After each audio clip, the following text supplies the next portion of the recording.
Should Christian girls kiss before marriage? I'm 25 years old. I've been in 2 serious relationships and I've never kissed a guy. It's not because I think kissing is gross or that I've never wanted to kiss. The fact is, I'm saving my very first kiss for my future husband on the day of our wedding. We want to get married, we want to live our life together, and from there we want to just serve God and love each other, and who knows?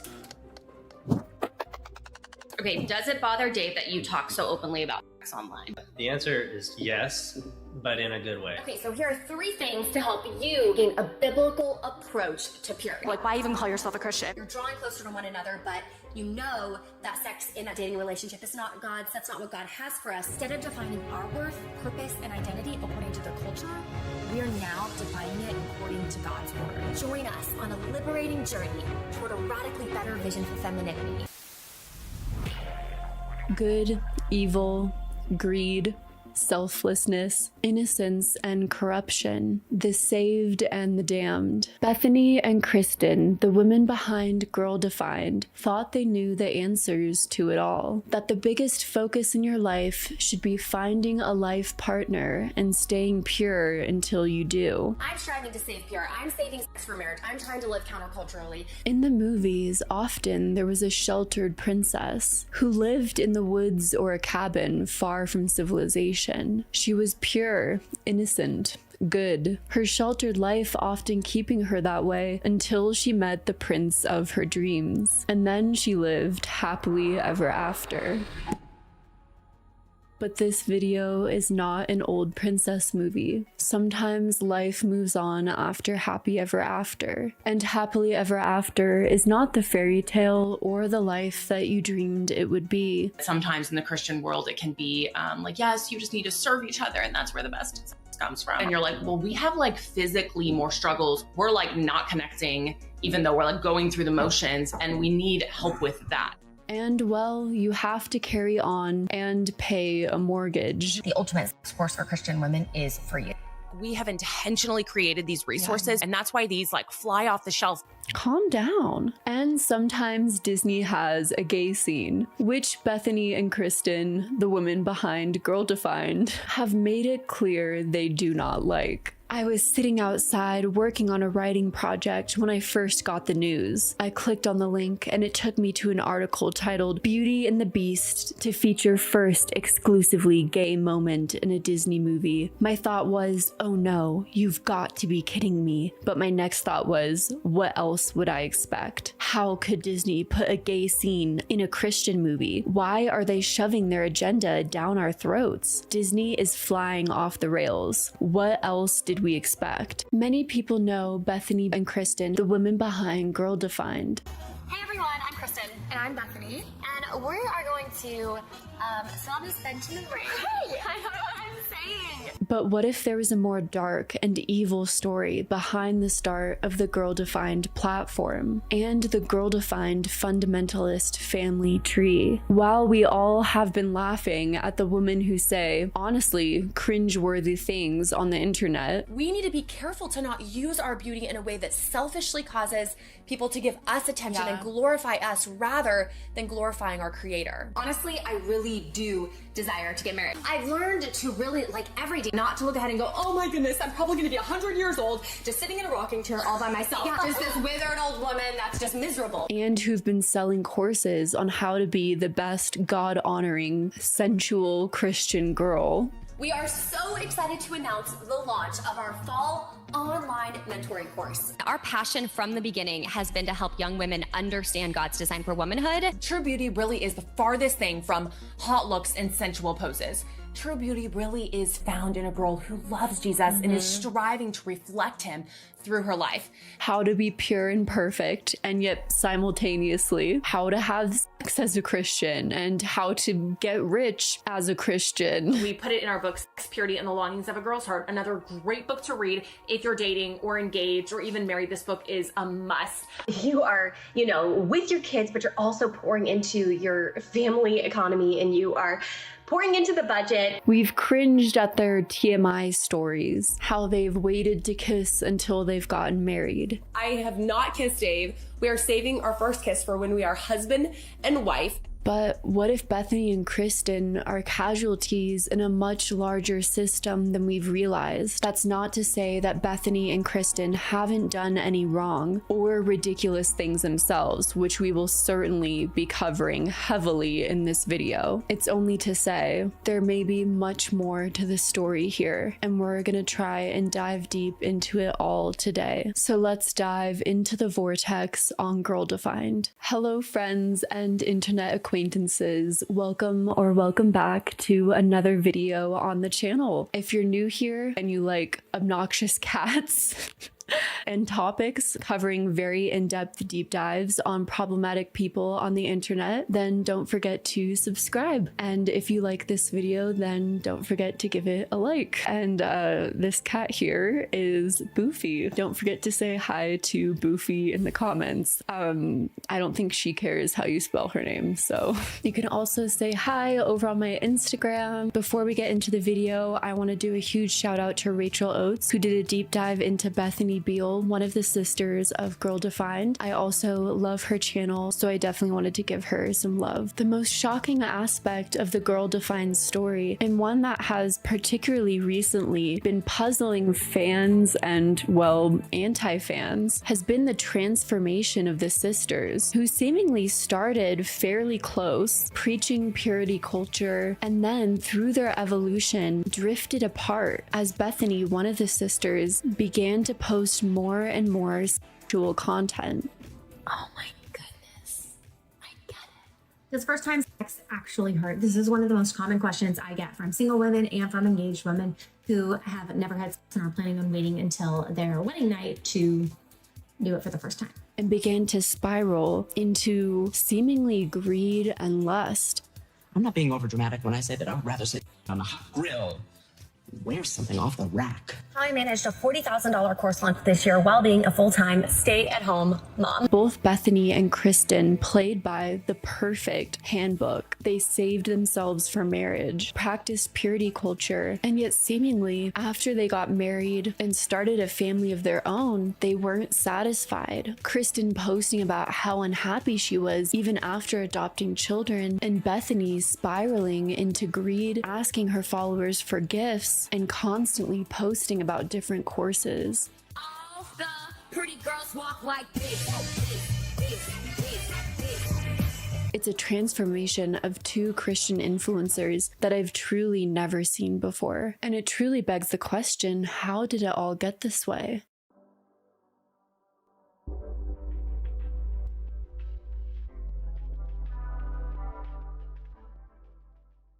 Bethany and Kristen are a part of the Baird family, a fundamentalist Christian family in Texas with an interesting online presence and an even more interesting story. The Baird family has 9 children, 1 deceased, and 9 grandchildren from parents Michael and Heidi Baird. On the Girl Defined website, the sisters introduce themselves by saying, "We are sisters from the southern state of Texas, just enjoying life and spreading truth. Everything is truly bigger in Texas, with 8 out of our 10 family members being over 6 feet tall." Most of y'all know that we come from a really big family, but some of you might not know that there are actually 8 kids in our family. The oldest sibling is Michael, then Kristen, then Bethany, Stephen, Alyssa, Timothy, Rebecca, and Susanna being the youngest. So Susanna's the youngest. How old are you? I'm 15. 15, and then the oldest is now 34. So there are a lot of people in our family. Some of the children go by the last name Mershon instead of Baird, because originally their ancestry had the Mershon name. However, along the lines, a biological father by the name of Mershon died, and some children have reverted to the Mershon last name to honor their biological ancestors. However,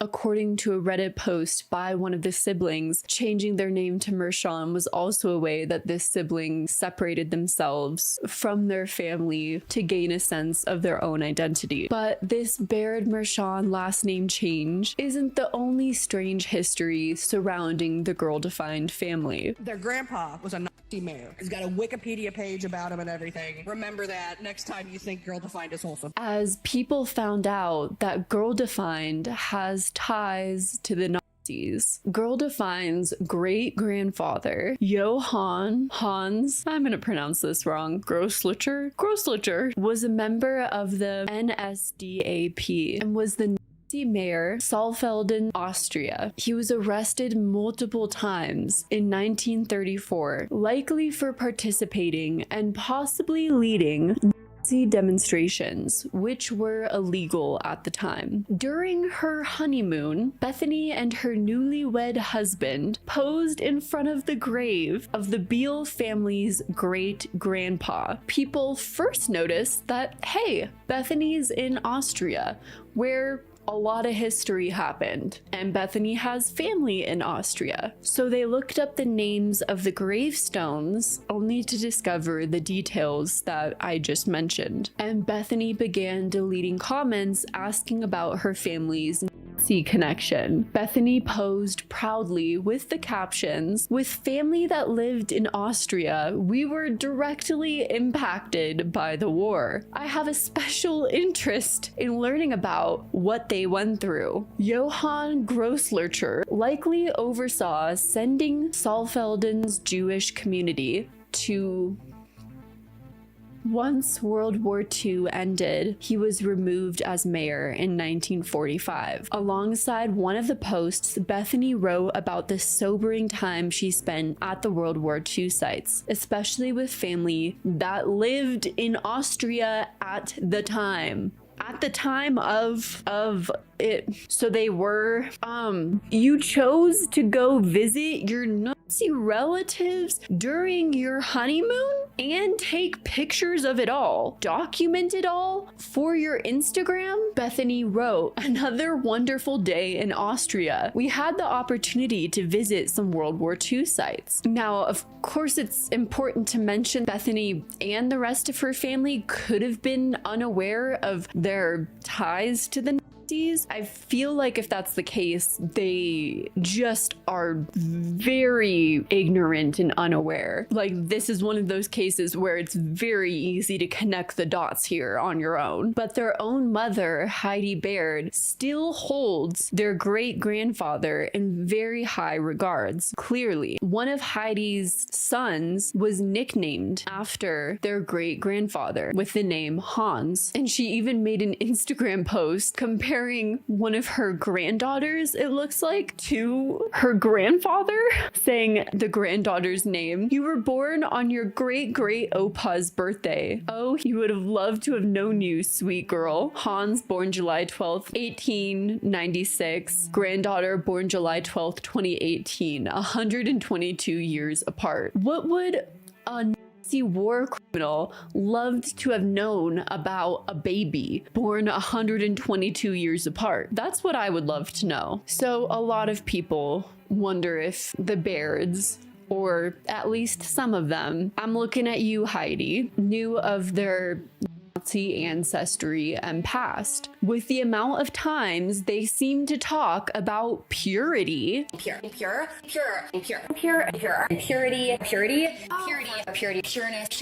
Keeping yourself pure, and with the general racism exhibited in the family, I don't know. There's definitely a lot to ponder, and this knowledge definitely puts these Reddit comments in a different light. "My family and I used to run in the same circles as the Bairds. We never knew them personally, but my brother-in-law and the church he pastors has close ties to them. The Baird girls are the popular girls that all the boys strive to land, and the girls want to be like them. Can confirm. I remember the first time I laid eyes on the Baird family at a wedding. They walked in, so blonde, tall, slim. The entire family, blonde, white, tall. Purity. The Baird Mershon family grew up as an upper middle class family, with the father working as an attorney. They also had a family cleaning business called the White Glove Maid Service." Again. Okay. All of the children were homeschooled and very sheltered. I said what I said.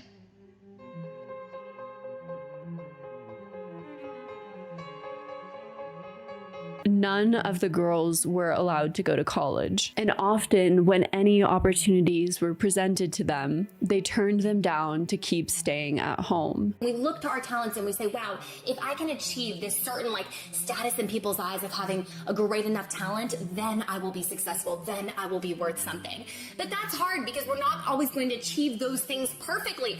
I was a basketball player and I think I was pretty good. Our verse for today goes right along with our topic, which is submitting to your parents' authority, and that's Colossians 3:20. It takes a strong girl to respect her parents, even when she feels like they're being totally unreasonable. And the family became more and more sheltered with more and more extreme beliefs. The matriarch of the family, Heidi Baird, not only posts about her Nazi grandparent, but is a Christian influencer of her own right. With her own website and Instagram, Heidi Baird's About Me on her website reads, "Married 4 years to my love Mike, who I share 9 beautiful children and 8 grandchildren, now 9 together. We own our own business. We homeschooled all our children from kinder through high school. We love Jesus and the truth of God's word, my passion. For the last 25 years, I've had the greatest privilege of coaching women through the rough seasons of life. Nothing brings me greater joy than guiding these precious women into an unhindered, freeing, and intimate relationship with Jesus," which of course you'll find is the entire purpose of Girl Defined as well. Was Bethany and Kristen inspired by their mother, or were they taught that this was the way, maybe the only way, for women to be brought up? According to one sibling who's come forward recently, Heidi is not necessarily the bright,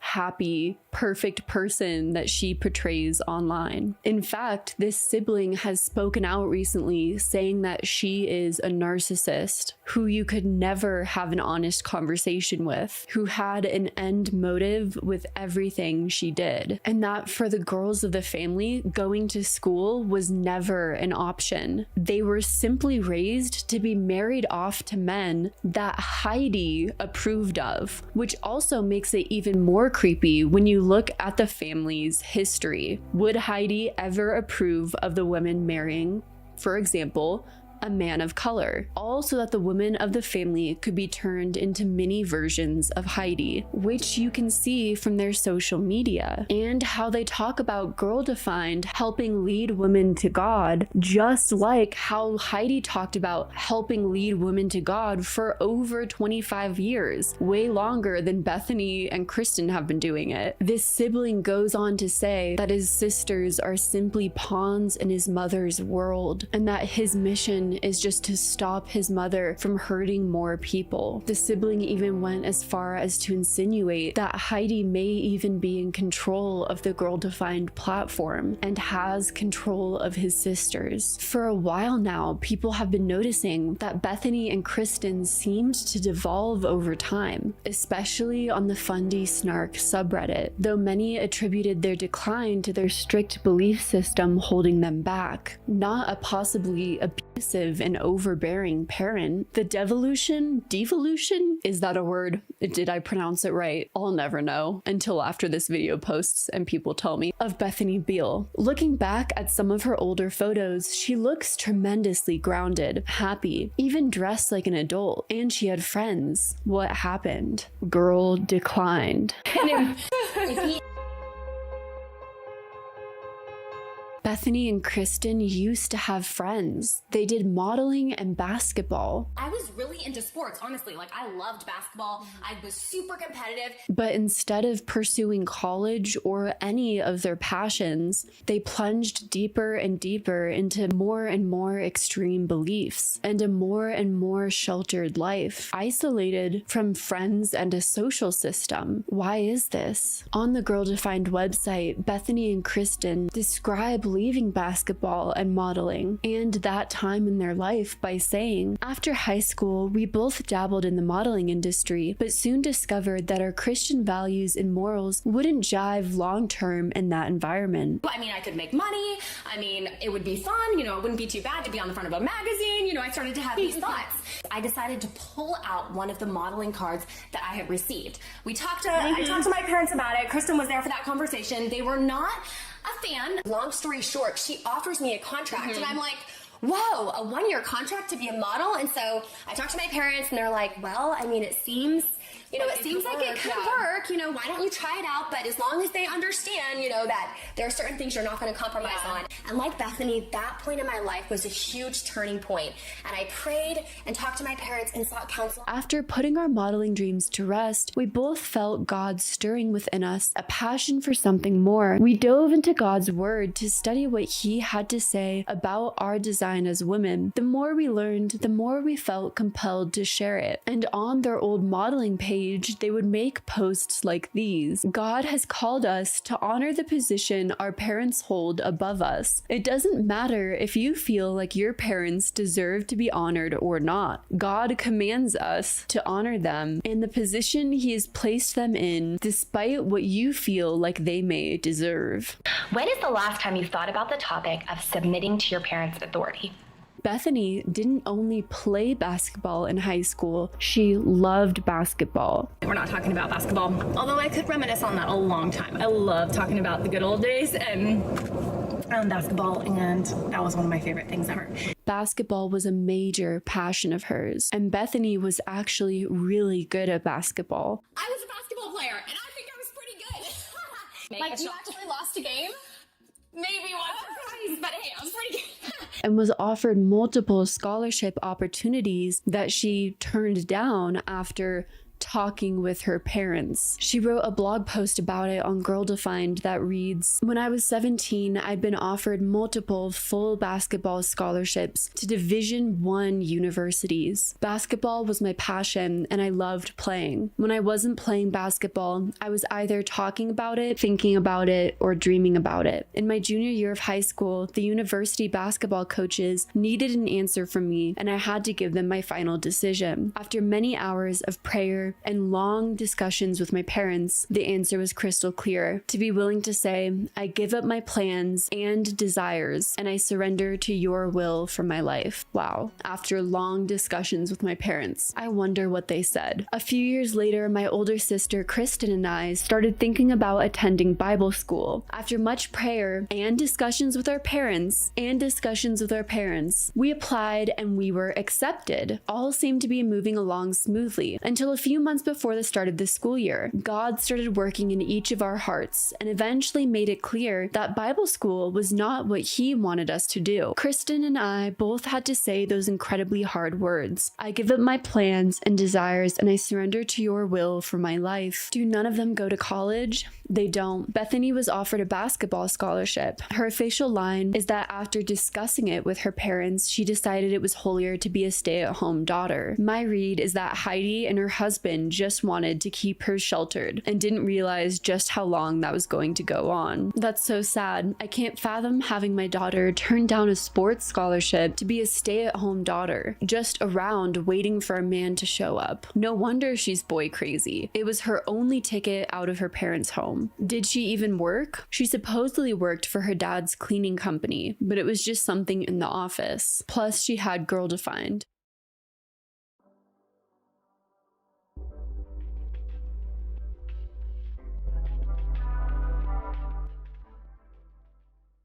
According to Bethany and Kristen, after quitting basketball, quitting modeling, quitting school due to a consult with their parents, that's when they decided it would be a good idea to start an at-home blog, where they'd still be able to stay with their mother dearest, where they could blog about their religion and how well waiting for a man was working for them, and who knows, eventually make money from it. According to Vice, for the better part of the last decade, Bethany and Kristen have worked in the influencer realm with an audience that remains, in their estimation, around 18. So through Bethany and Kristen's blog, they made a choice somewhere along the way to actively target young girls with their message. And in today's vlog, we want to talk about how to mentor a younger Christian girl. Their first online venture, BairdSisters.com, landed flat. In 2014, Bethany and Kristen rebranded as Girl Defined. It's important to note throughout this video, since you'll be presented with a lot of the messaging of what Bethany and Kristen think young girls should be defined as,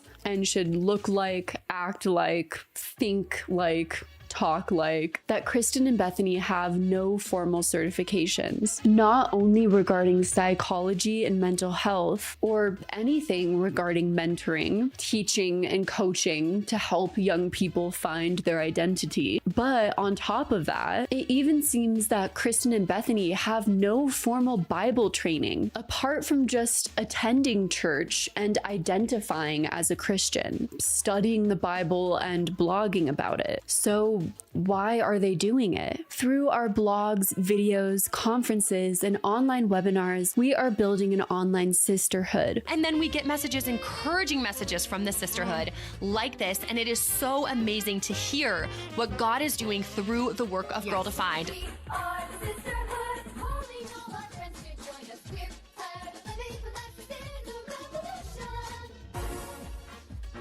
AKA, they're building a systemic way to profit off of the supposed sisterhood of girls and women that they're supposedly trying to uplift through content that has no reasonable way to benefit these women, because Bethany and Kristen have no expertise in these matters. According to Vice, there's almost no online platform that the sisters have not participated in at one point or another, but their mission has stayed largely consistent. Young Christian girls deserve role models who don't mince words, and Beal and Clark know they have a knack for getting through to them. The phrase "getting through to them" really rang through me, because again, we're talking about young girls here, and Bethany and Kristen said plain and simple, their goal was to send messages these young girls would resonate with and follow. And what exactly is Bethany and Kristen trying to get through to these young girls? Well, through the literal thousands of hours of videos and podcasts and books and just general content that they've put out there, I think the message is pretty clear. Don't have sex, stay it's pure. Heartbreaking how these opening snippets paint a picture of innocence twisted into something rigid and judgmental. As someone who's seen faith weaponized in families, I feel a deep sadness for the young girls drawn in it's like watching a trap set with promises of purity, but really it's control. Stay pure and stay focused on finding the right Christian guy. Lust is what that sexual desire becomes when that honor toward the other and that holiness toward God is missing. So it's when you're saying like, okay, God, I know what scripture says, but I am choosing not to honor you. I'm choosing not to obey you, not to respect that, not to walk in that, not to live set apart in that. And I'm choosing not to honor the other person. And instead I'm going to lust in this relationship and disobey you. God Really. has called us to something in his word that says, hey, don't be immoral. Having sex before marriage is what God calls a sin. Today, I'm going to be talking about praying for your future husband. The thought really clicked to me like, wow, this is a way that I can actually start serving my future husband even before I know him. So truth number one that we discovered was this, that gender matters. Truth number 4 for God defined womanhood is making purity a priority. The epitome of fundamentalist teachings, the epitome of purity culture. According to Vice, a few months after the launch of the new blog, Kristen Clark wrote a post that quickly funneled traffic to the site and set the tone for the content to come. Why Christian girls post seductive selfies. So we always come across a few comments that read something like this. Christian girls can post whatever images they want if it makes them feel beautiful. Or being beautiful and seductive are the same things and there's nothing wrong with it. So the more we've seen comments, it seems like they're popping up more and more and more and becoming really common. Now we believe that there really is a massive difference between the word beautiful and the word seductive. The post was noticed by Baker Books, a Christian publishing house, and led to the release of the sisters' debut novel. She starred in 30 major films, was awarded a Golden Globe for Female World Film Favorite. She was voted second greatest movie star. She was chosen as one of the 100 sexiest stars in film history. She was beautiful, talented, successful, and seemed to have everything a woman could dream of, except for one thing: happiness. Her makeup-covered face, dyed blonde hair, and sparkling clothes only hid what she was feeling on the inside. Depressed, unloved, alone. Sadly, the beauty and fame wasn't enough to satisfy her. Marilyn Monroe committed suicide died at the young age of 36. If Marilyn Monroe had everything a woman could dream of and it still wasn't enough, what does that mean for average everyday girls like us?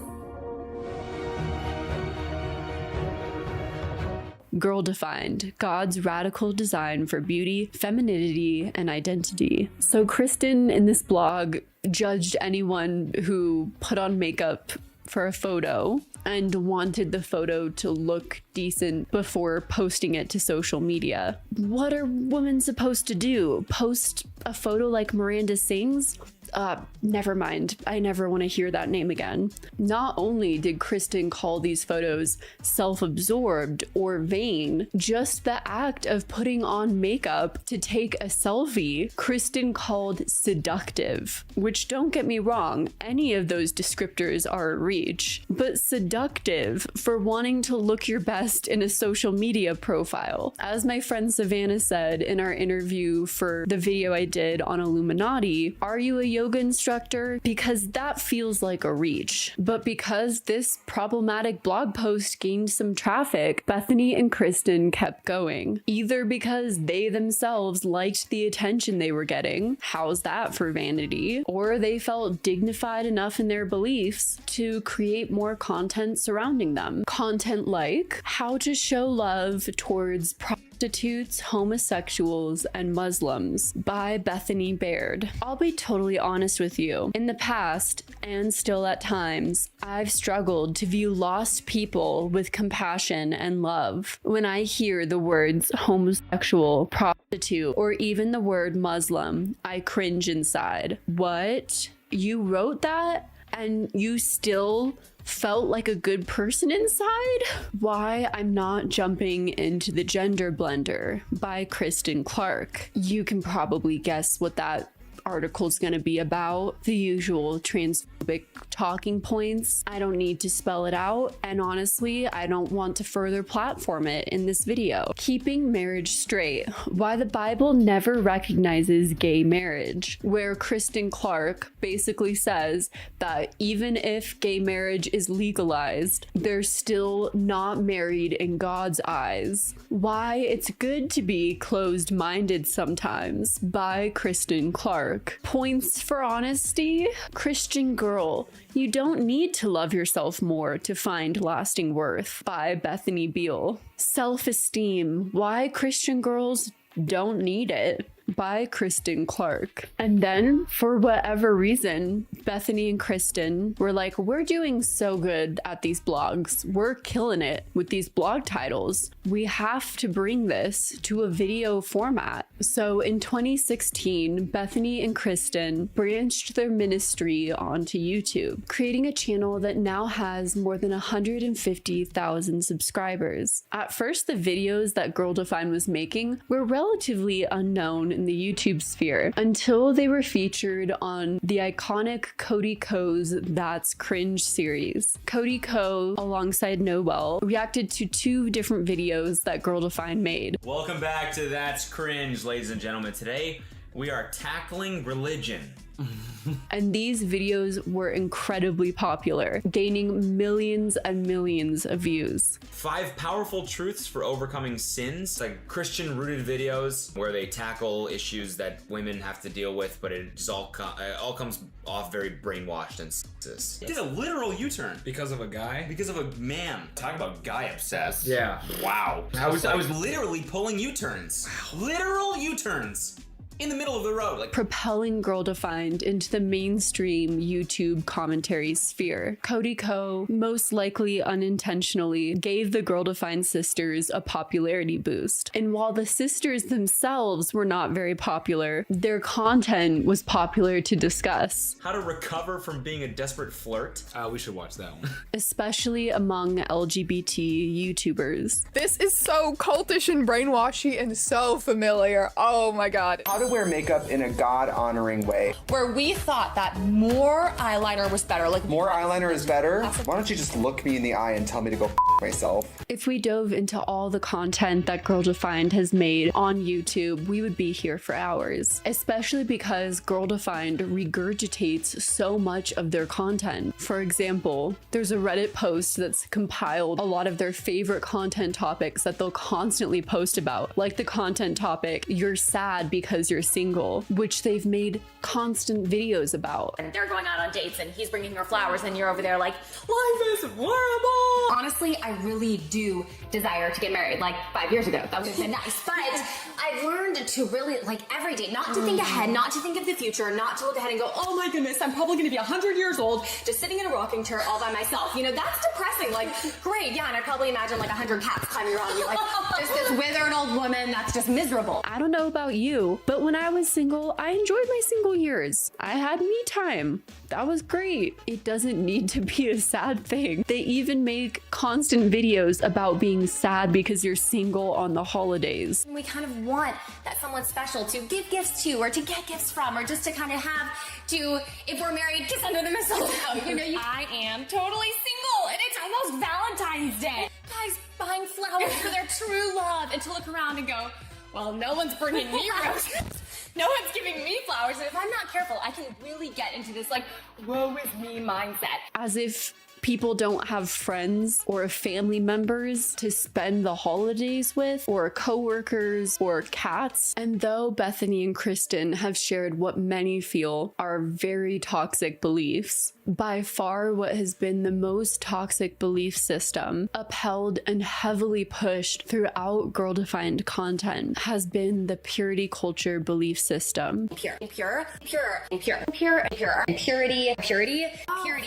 pureness, which can be particularly harmful to Girl Defined's main demographic, young girls. According to the Gospel Coalition, purity culture is the term often used for the evangelical movement that attempts to promote a biblical view of purity by discouraging dating and promoting virginity before marriage, often through using tools such as purity pledges, symbols such as purity rings, and even events like purity balls. Purity rings are sometimes worn by those who have made a purity pledge. The rings were popularized by the Christian ministry, the silver ring thing, and in the early 2000s, purity rings were worn by a lot of pop stars, including Miley Cyrus, Selena Gomez, Demi Lovato, and the Jonas Brothers. Purity balls, or father-daughter purity balls, are formal dance events attended by fathers along with their daughters that promote virginity until marriage for teenage girls. So while Girl Defined definitely participates in purity culture, there are aspects of purity culture that you can see throughout our society through events like purity balls or symbols like purity rings. And these things are supposed to be reminders to very young girls to stay pure, oftentimes to save themselves for a man. Some examples of early Girl Defined content that's promoted purity culture has been mind virgin, saving more than just your body, because even thinking unpure thoughts makes yourself unpure. Should Christian girls kiss before marriage? Because even kissing before you marry is making yourself unpure. When romantic fantasies get the best of you, and my secret thought life. Again, the idea that thinking anything unpure will make yourself unpure.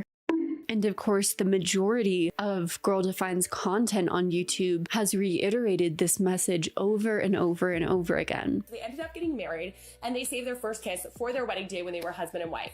And for some reason, that just like really I remember reading that me. story, yeah. How to stay pure until marriage. It really came down to this heart of wanting to preserve all forms of intimacy, like physical intimacy, for marriage. And then how to find the right Christian man so that you can marry and have the perfect, pure union. So there's a worldly way to enter into marriage, and then there's a very biblical way to enter into marriage. Former Girl Defined intern here. I've always been very open on social media about the fact that I used to work for Girl Defined, and it's one of the greatest regrets in my life. My heart still hurts for those stuck within the whirlwind of questioning and feeling like you can never do anything right. I see Kristen's podcast about starting a family and how I felt so fearful that I would never be enough for a man or healthy enough to have babies because of my disabilities. It just hurts me to think that there will be more young people caught up in purity culture, modesty mentality, and fundamental literalism to the point where they devalue anyone who disagrees with them, but also devalue themselves for not truly feeling like they belong. I've come a long way from my girl-defined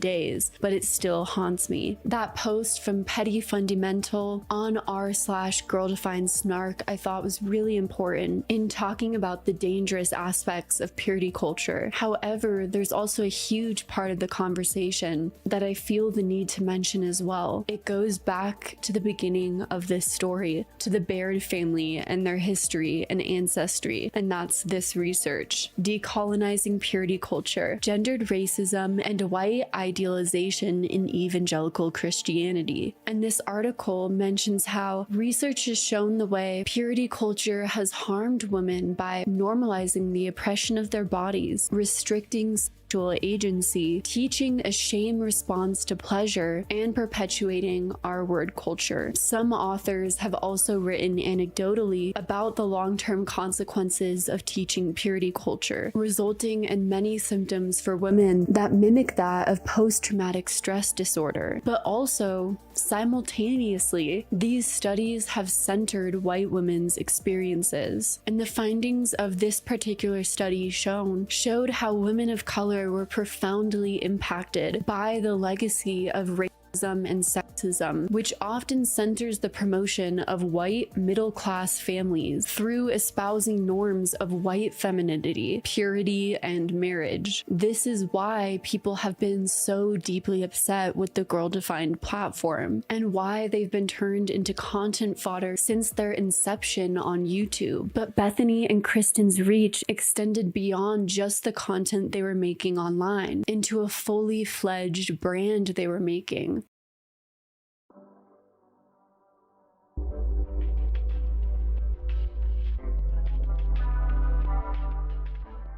As soon as Girl Defined gained an online following, they began to build a brand. Girl Defined is a content machine. They're putting out constant YouTube videos, podcasts, and blog posts. There are thousands, if not millions, of hours online of Girl Defined content that can be consumed and, well, reacted to online. It's dangerous. Yeah. For girls on YouTube that come across this, they're like, I guess I can't be guy obsessed. Take down my Harry Styles posters, I guess. This is something that will harm somebody for the foreseeable long-term future, and it drives me banana pancakes that we've just dressed it up with a flower headband and been like, it's fine, it's totally, we're just girls just chatting about girl things. Like, no, you're not. Like, this is dangerous. God, wait a minute. Did you hear like the absolute? She said, we need to worry about our children. We need to get back to God's design. And if you're interested in that, we have a Patreon. Do you see what I mean? They've written 5 books and multiple online guides. Again,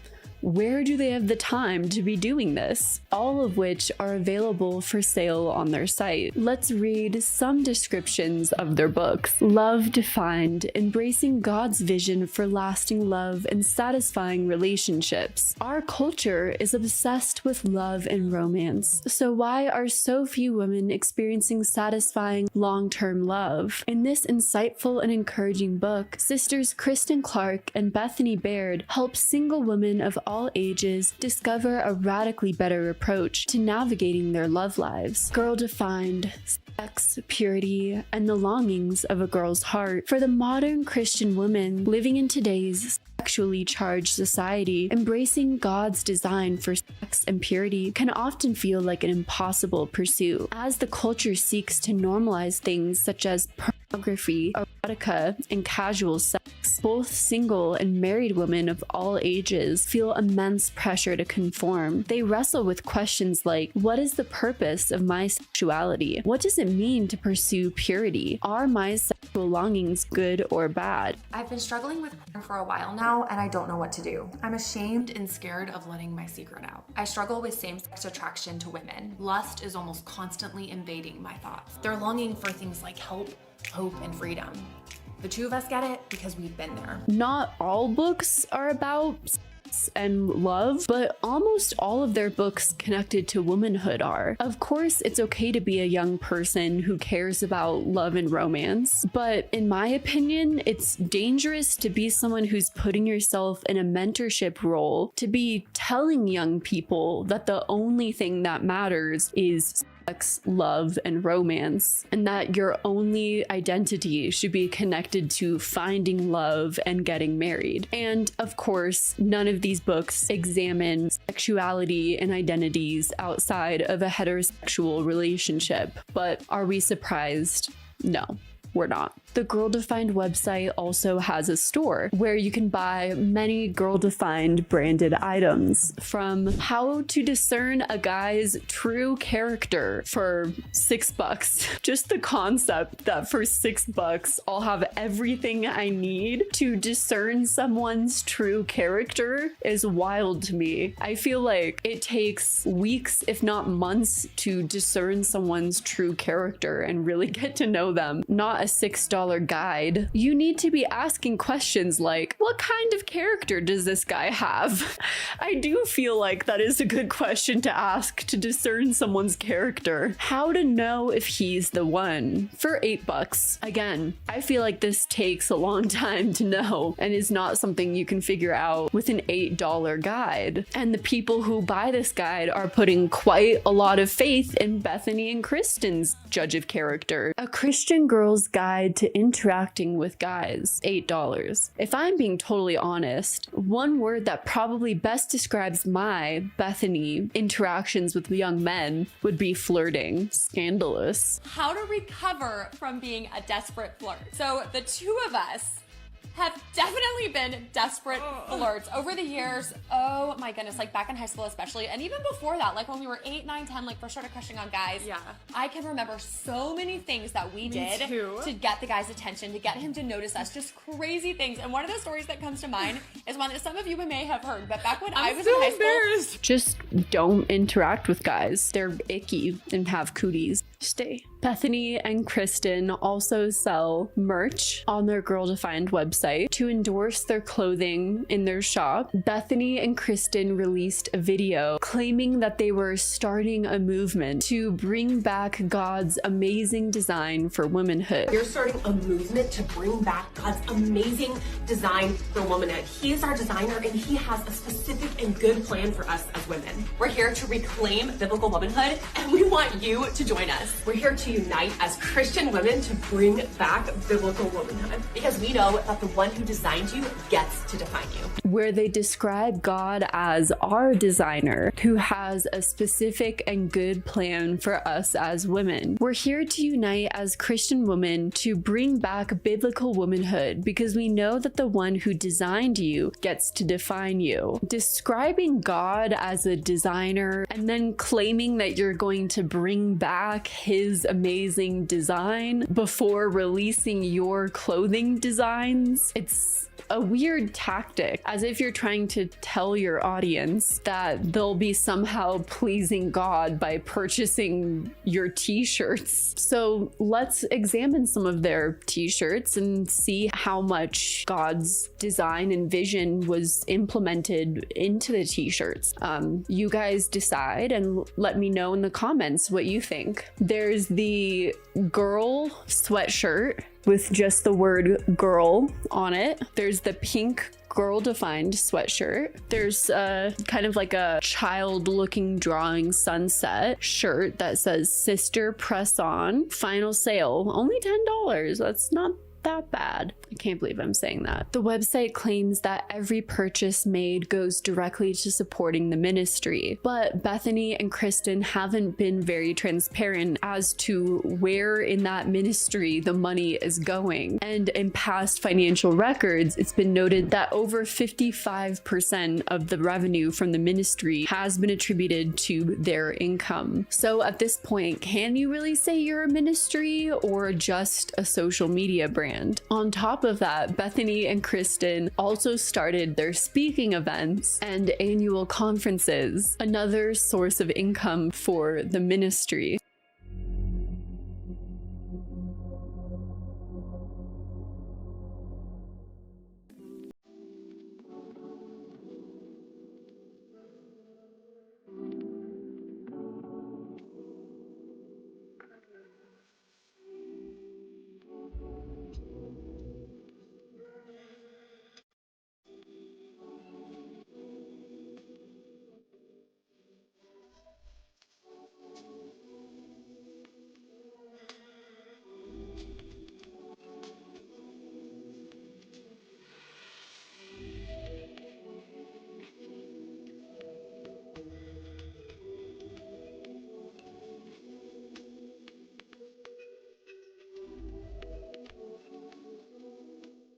Kristen and Bethany would be honored to speak at your church event, retreat, conference, or Bible study. The energy and enthusiasm they bring will keep your audience on the edge of their seats. If the attendees aren't laughing or crying, they're scrambling to take notes during these fast-paced sessions. The only regret your attendees will have is that they didn't invite more friends to come. You want to feel secure, confident, unafraid, unashamed, and certain of God's love? Then the 2021 Girl Defined Conference is for you. This year, we'll be focusing specifically on what it means to live bold and courageous lives for Christ as we embrace our full identity in Him. We're excited to bring you over a dozen breakout sessions, 20 different speakers, worship, a late night party, and plenty of coffee and snacks to keep you going. We're bringing a bunch of our friends, and we hope you will too. The Girl Defined Conference is happening in San Antonio, Texas on July 30th and 31st. We'll see you there. Who the heck would go travel in person to a Girl Defined conference? If they're trying to market to young teenage girls, what teenage girls would want to go to a convention hall and listen to Bethany and Kristen talk for an entire day straight? But the genius of the marketing is that Bethany and Kristen targeted the parents of these teenage girls to buy the tickets to these conferences. So the conventions that Bethany and Kristen threw sold a decent amount of tickets from parents who wanted their daughters to become more godly and pure. And it's kind of bizarre how well it worked and how many tickets the Girl Defined conferences sold. More than 500 teen girls, some accompanied by mothers, packed the sanctuary of the Cher Hills Baptist Church for the 3rd annual Girl Defined Conference. Participants traveled from 30 states and 8 countries, Austria to Australia. So the Girl Defined Conference is an incredible opportunity in time where the sisterhood from literally around the world, Switzerland, Australia, Puerto Rico, Canada, US, all over Mexico, everywhere, we come together and we actually get to see each other face to face. Girl Defined 2018 was the sisters' 3rd conference in San Antonio and involved other family members in supporting roles. The sister Rebecca handled conference coordinating. 16-year-old Susanna designed merchandise. Alyssa provided support, and brother Timothy videoed. Their mother, Heidi Baird, hosted a breakout session for other mothers. Kristen and her husband Zach led a session on how to know if he's the one. Bethany and her fiance Dave shared the story about their purposeful pursuit of romance. We hope you'll join us for our upcoming Girls Conference, Love Defined, discovering a Christ-centered approach for love and romance, filled with life-changing truth, powerful speakers, small group discussion, breakout sessions, and great fellowship with young women from around the country. Defined has been called out numerous times for gatekeeping Christianity. During the 2019 Girl Defined conference, Bethany and Kristen publicly tore apart another Christian YouTuber by the name of God is Gray, just because God is Gray has a different interpretation of the Bible. Bethany in particular was outwardly hostile towards God is Gray's LGBT-friendly and positive messages. At their latest conference, they directly questioned my faith and inadvertently questioned the intentions of the entire God is Gray community. Of course all the world's gonna be like, yes, you've seen the light, because they hate God's word, you know? So it's like, if we're doing it for the popularity or we're doing it for the likes, like, we might as well literally ditch the Bible. Like, why even call yourself a Christian? An up-and-coming popular YouTube channel that we've had even some communication with is very much a bold Christian channel, but very confusing in the messages. Check out this video. Full story of how I came to affirm the LGBTQ community as a Christian. I call Girl Defined's approach into question, but I never, ever call their faith into question, which at the conference is what Bethany did to me. Brenda, the woman behind God is Gray, had reached out to Girl Defined a month earlier, asking them if they'd be open to discussing their views on purity and modesty. I was deeply hurt by the modesty and purity movements. I see them very differently from you, but I also respect the personal paths you've both taken in honoring God. That said, I wonder if you'd be up for talking? They responded saying they'd love to talk through Skype, but that they were too busy preparing for the conference. Bethany mentioned being swamped by the conference, so I waited a few days after and then sent them a reminder. And then Brenda doesn't hear from them again until Brenda's own fans find out that Girl Defined publicly in their conference questioned Brenda's faith and said rude and mean comments about her. So Brenda did an entire video about how Girl Defined played sweet to her face, but essentially stabbed her in the back. Girl Defined totally just stabbed me in the back. On top of that, if you have a primarily young teen girl audience, what kind of example are you setting by publicly tearing down another woman just because she has a different opinion than you? Is that what you want your teen girl audience to do as well? On their website, in the We Want to Meet You video, where Bethany and Kristen are advertising their conferences, when they describe their ticket options, there are just so many different types of ticketing options. You'll have several ticket options. You can purchase an individual ticket for streaming just one, or a small group ticket for like maybe up to 10, or a large group ticket, which is like as many friends as you want to watch the conference with together, and a VIP ticket. There's a lot of details. I just didn't know that worshiping God required a special VIP package. In 2021, Girl Defined also announced that their sisterhood anthem would be sung at the conference. We are the sisterhood, calling all our friends to Was cleaning out my childhood room and found this gem from the first ever Girl Defined conference. Girl Defined Conference, Discovering God's Design for Beauty, Femininity, and Identity. Timeless truth, gender matters. God created all of us to be female for a reason, and it's a beautiful thing. Purity is valuable to God. God values purity because it's for our good and His glory. In my opinion, after seeing all of this, Girl Defined wasn't just perpetuating purity culture, but was capitalizing off of the purity grift. I hope you'll join us for our upcoming conference, Chasing Truth, Being a Girl Who Fearlessly Pursues God's Word. This 2-day conference will equip you to become a woman who unapologetically chases after God's truth in your own life. Again, it's $39. You get access to all the sessions. One individual. One individual person, one viewing on your computer or tablet or phone or whatever. Next up, we have a really fun ticket called our VIP online ticket. If you have a small group less than 10, then we have a small group ticket. So rather than each person buying individual tickets, which would cost way more, you can get a group packet for less than 10 people, and that's $199. So $199 for a small group, and that comes with a lot of the same perks as the individual ticket.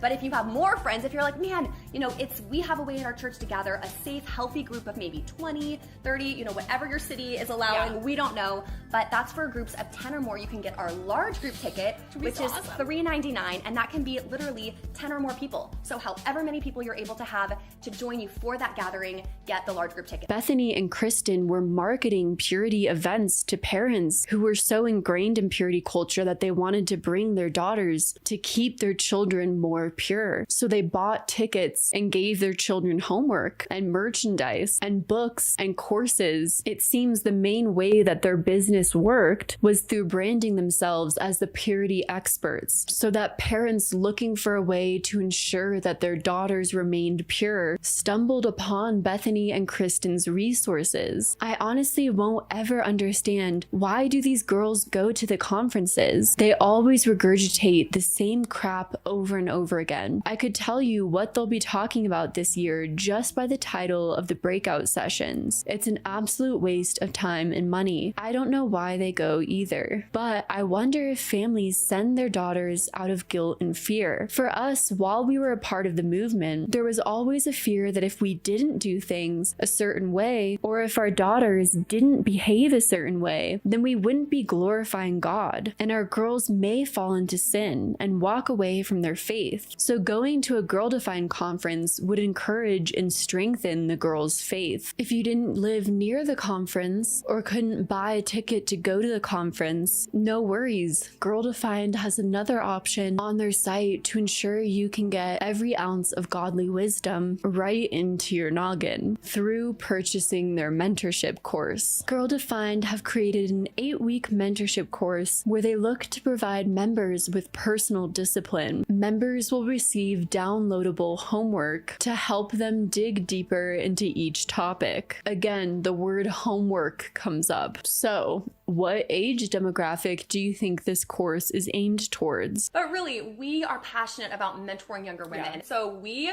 are so pumped because we have, for the first time ever, an online mentorship course. It's an 8-week course that anyone can sign up for. It doesn't matter where you live. Like a small sisterhood with these live videos each week and these like videos you watch. I mean, it's really awesome. And we're going to take a group of people through it for 8 weeks. I'm so pumped about it. Because no grown woman or person, at least that I know of, is going to take a course with the word homework in it. I'll learn something, but don't make me feel like a child back in school. The website claims that over 500 girls have taken this course, and they really show that this course is intended for younger girls when they say, God has given us a beautiful model for spiritual growth in Titus 2, where he calls older women to teach younger women, before displaying scripture Titus 2 verse 3-4, which reads, likewise, teach older women to be reverent in the way they live. Then they can urge younger women to love their husbands and children. This course is $79 for an 8-week course. Now, I don't know about you, but when I was a teenager,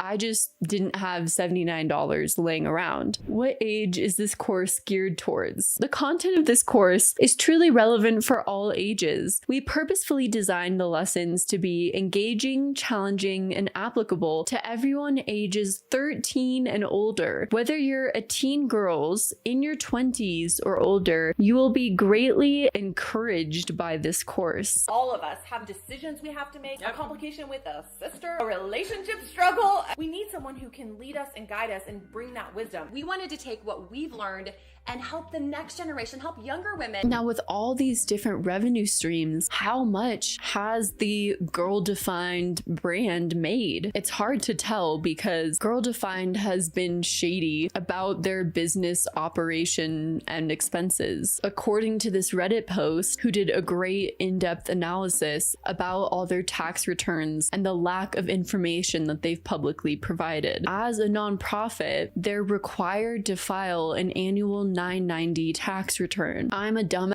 who can't quite make out tax returns, but here is their report for 2017 and here is their report for 2018. They have not released their 2019 form, but when pressed, they offered a budget and expense report, not the actual amount of money they took in, which does make me curious what year they released the course. Also, I'm pretty sure that 2019 was a year that they took in a pretty large amount of donations. They had a net asset of about $92,625 by the end of year 2018, but continued to ask for donations of $30,000 at the end of each year. They even asked for $20,000 when Cody Ko's video on them went viral. One of their biggest yearly expenses appears to be $6,000 plus on meals and entertainment. And in 2019, they asked for $30,000 for a new website and a little bit extra. And people speculate that they ended up getting a lot more than the expected donations, which is why they never end up releasing their tax forms. 55.6% of their operating costs are their salaries, and even most churches have that under 20%. When they mysteriously needed the $20,000 because of Cody Ko's video, they already had $92,000 in the bank. Of course, other nonprofits ask for donations, but usually it's for necessities like supplies, and people have a clear picture and idea of where their donations and their money is going. But when Girl Defined's biggest expense is on meals for themselves, and more than 50% of the money from their ministry is going into their own pocket, where is this money going? It's all very shady and convoluted, and there's really not a necessity for these donations because it doesn't seem like a lot of actual charity work is being done here. I mean, what is the charity work here? Genuinely, what is the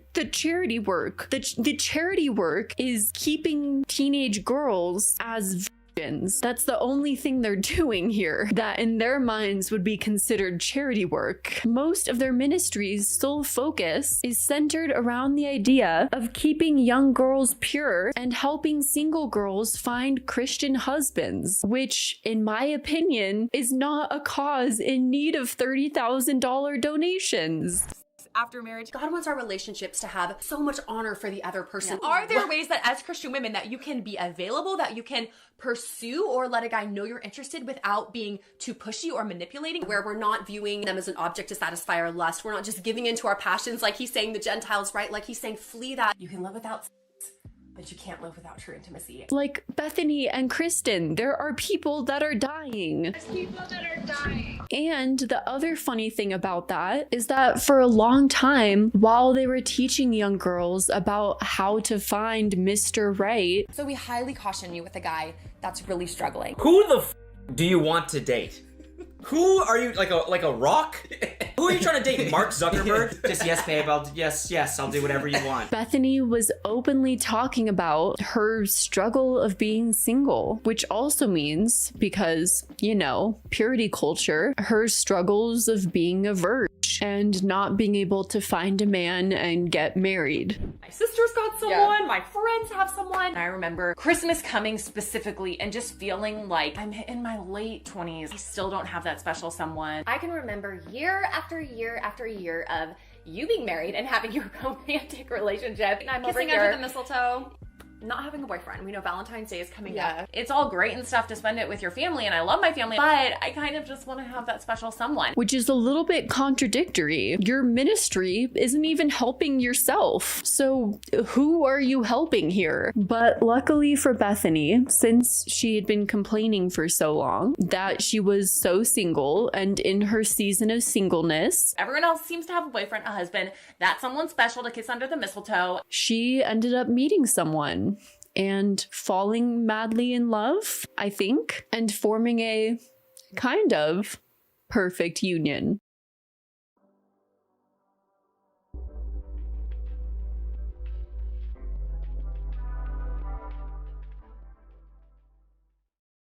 Normally, I would never dive into someone's personal dating life, at least to the extent that we're about to. But before we get into the next section of the Girl Defined story, I think it's important to preface that Bethany's dating life and marriage will become really relevant later in this chapter, and that Bethany herself has heavily posted about the intimate details of her relationship. Does it hurt the first time? I think the answer is yes.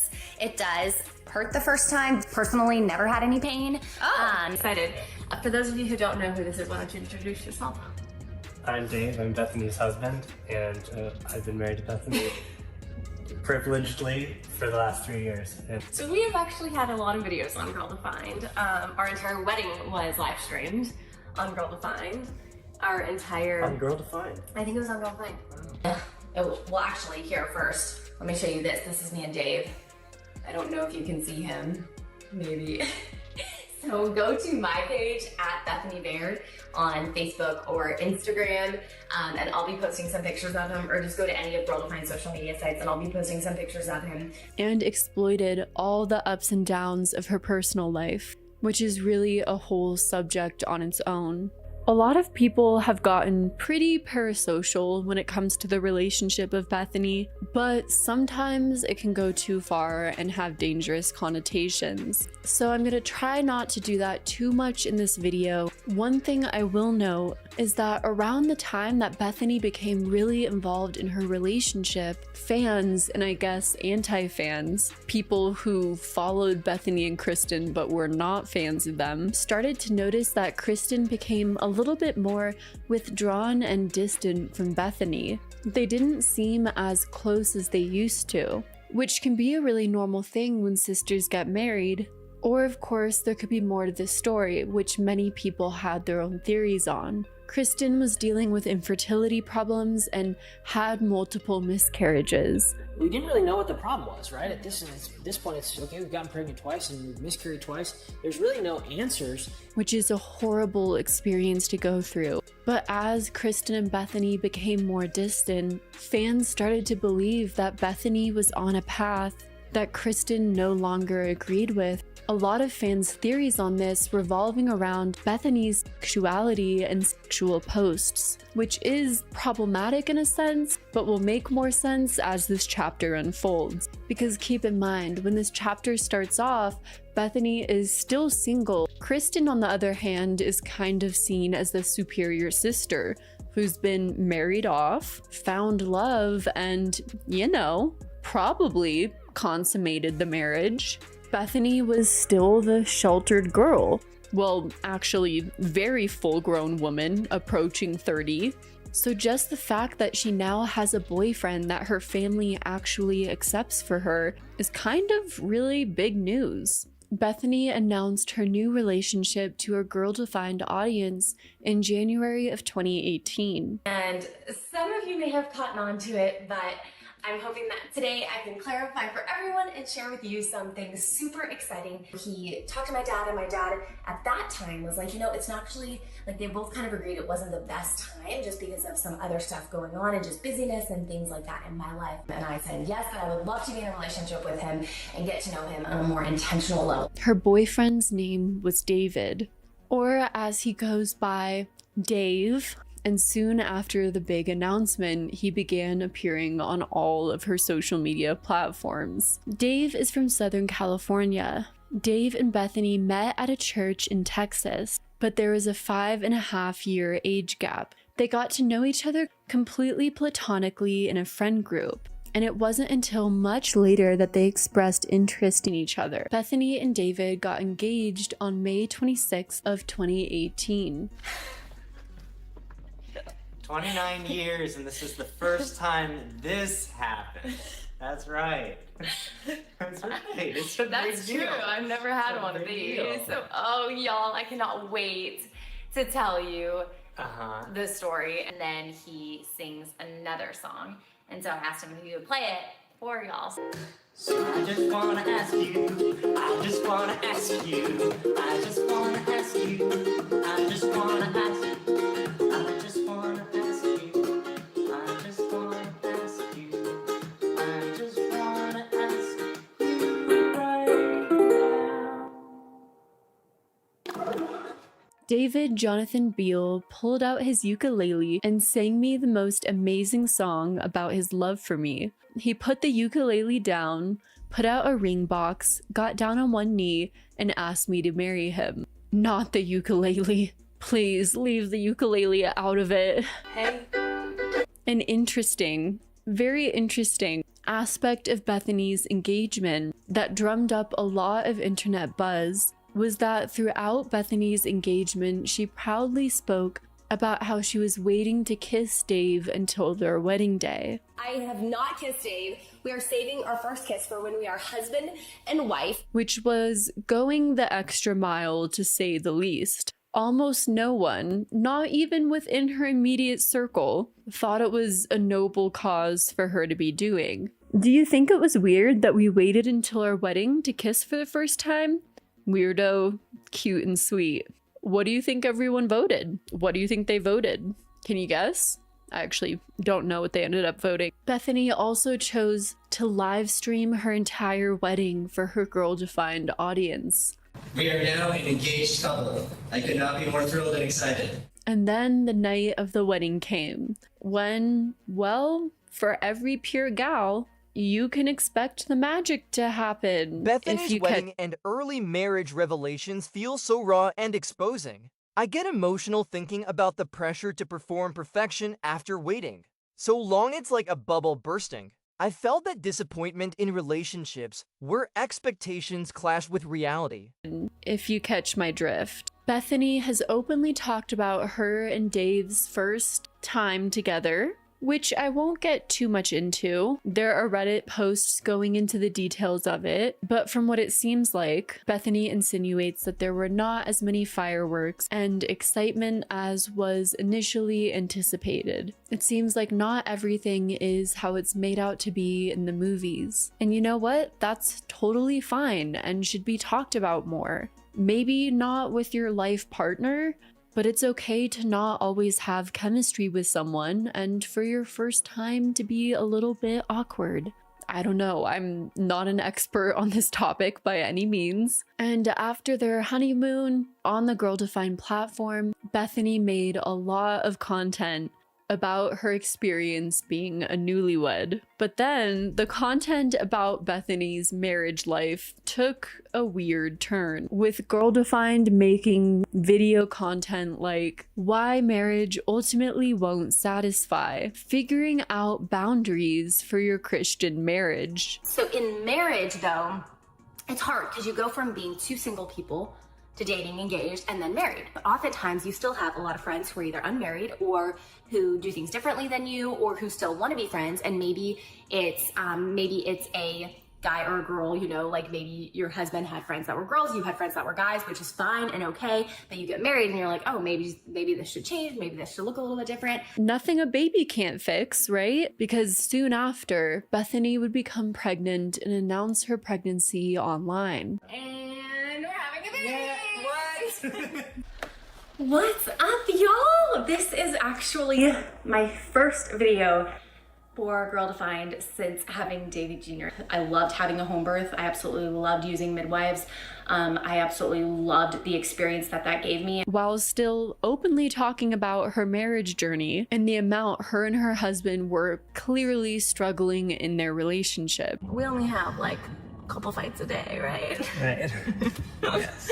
She jokes. And while Bethany and Dave were openly talking about the struggles within their relationship, the Girl Defined content became more and more sexually focused in a way that it hadn't necessarily been before, creating a strange dichotomy that was clearly off-putting for viewers experiencing it. You asked, is this really as great as everyone says it is?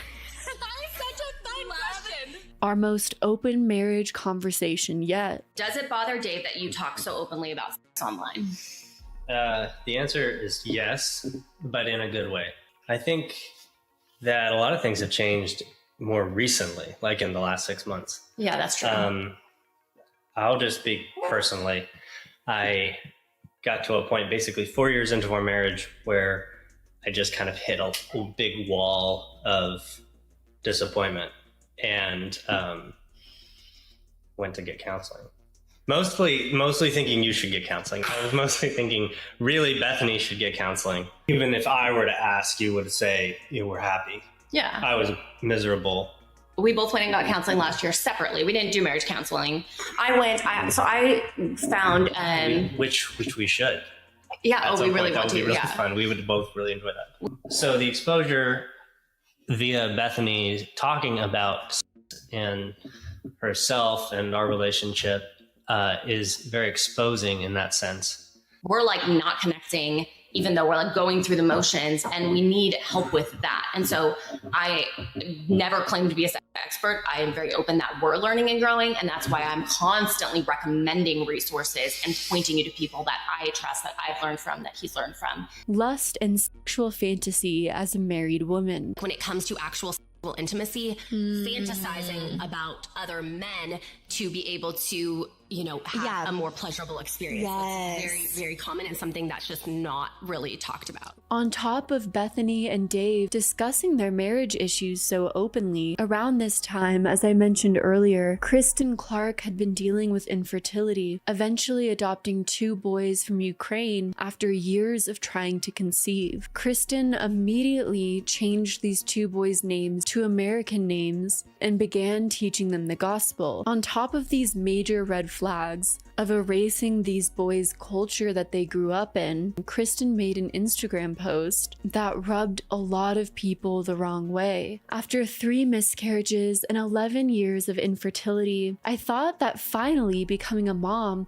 would make all of my longings and discontentment go away. I'm learning a very raw and real lesson about my heart. I am prone to discontentment and disappointment just as much now as I was before kids. I won't lie, this was kind of hard to read as someone who is adopted. I'm sorry to hear that. Can you explain why? I mean, I'm not adopted, but if my mom was posting on the internet that me and my siblings were so disappointing, that motherhood was disappointing, I honestly believe not all women are meant to be mothers. Talk to your girlfriends or a therapist, not somewhere your kids could see. This post brought up major concerns for people. Like, was Kristen adopting just to fill a void of not being able to conceive? Don't get me wrong, infertility is something that is traumatic and incredibly hard to deal with. But if you choose to adopt, it is never something that you should put onto the children that you adopt as their burden to bear. On Kristen's 2-year adoption anniversary, she made an Instagram post that many began to think was a public shade towards Bethany. Kristen's post read, "A lot of you have asked why I've been MIA here on Instagram, and well, these 2 cutie boys are my main reason. With my life and our family's life going through so much change these past 2 years, I needed to be as focused and as present as possible for my boys. By default, social media became a low priority. Many people believed this was a shade towards Bethany because Bethany is extremely active on social media, constantly posting and constantly on her phone." In the right way. We unpack all of that in our books, Purity. Disciple ourselves to understand the truth of sexting guys, things you're doing in secret that no one knows about. The feud and competitive speculations between the 2 sisters is nothing really new in the Girl Defined lore. Kristen used to be the much more intolerable and bitchy sister. Bethy was the more so awkward, more timid sister, and Kristen was always taking shots at Bethany's season of singleness. Bethy's unlikable traits really manifested once she got that old married confidence.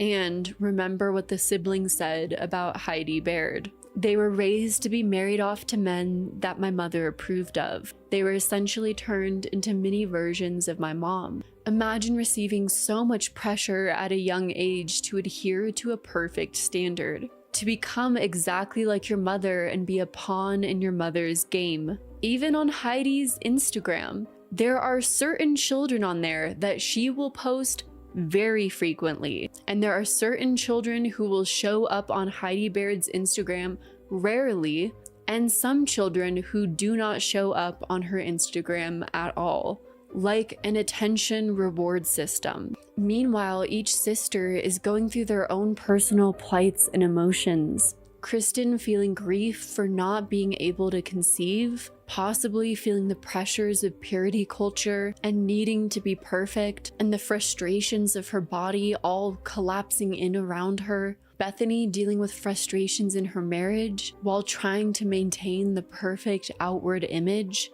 All the while, Bethany and Kristen have to maintain a social media brand and are for some reason updating their followers on their personal lives. Why are you on your ministry YouTube page updating your followers about your marriage and your life? We don't need to know that information. And then the whipped cream happened.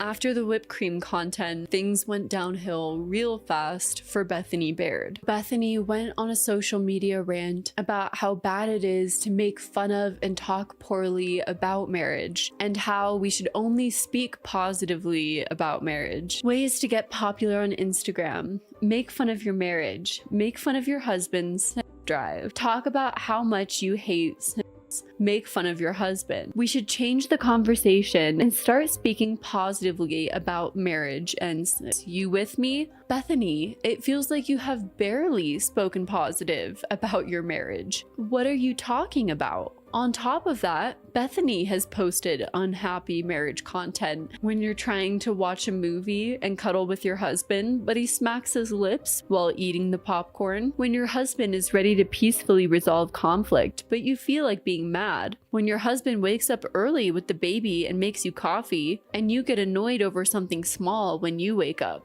It feels like these kinds of contradictory posts are kind of a cry for help. Obviously, that's just my opinion, but in my opinion, in purity culture, There's nothing more valuable than a young, white, sheltered woman. Once you've matured, are married off, and have children, you no longer have any value. Of course, parents have a huge value in society in general, but in terms of purity culture, where pure women can be seen as a commodity that needs to be kept as pure and untouched for the man she's married off to. A married woman with children is disregarded completely. And maybe Bethany's feeling discarded by the religious culture that she's been uplifting all her life. And then the fundy falls apart.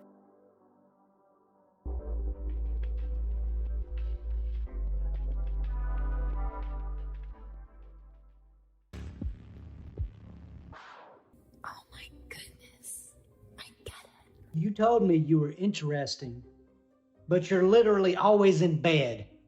I'm into resting. She a baddie, she know she a 10. She a baddie, she know she a 10. She a baddie, she know she a 10. She a baddie with her baddie friend. She a baddie, she know she a 10. Searching for a new identity, and the one that she falls into is I personally believe that the Bible gives so much room for exploration and passion and all sorts of positions, all sorts of body parts. After 3 years of marriage, Bethany probably has better sexual experiences. Finally, so now she decides she's a Christian couple sex expert who can advise young women in these very complex issues with no training or formal education. Being a stay-at-home mom wasn't fun, whimsical, and fulfilling. So Bethany decided to start selling courses and retconning her life goals to include entrepreneur dreams. A lot of married women feel like is more of a duty rather than a delight. And I want to change all of this. I want to help us as Christian women enjoy, delight, get excited about sex. And that's why I've created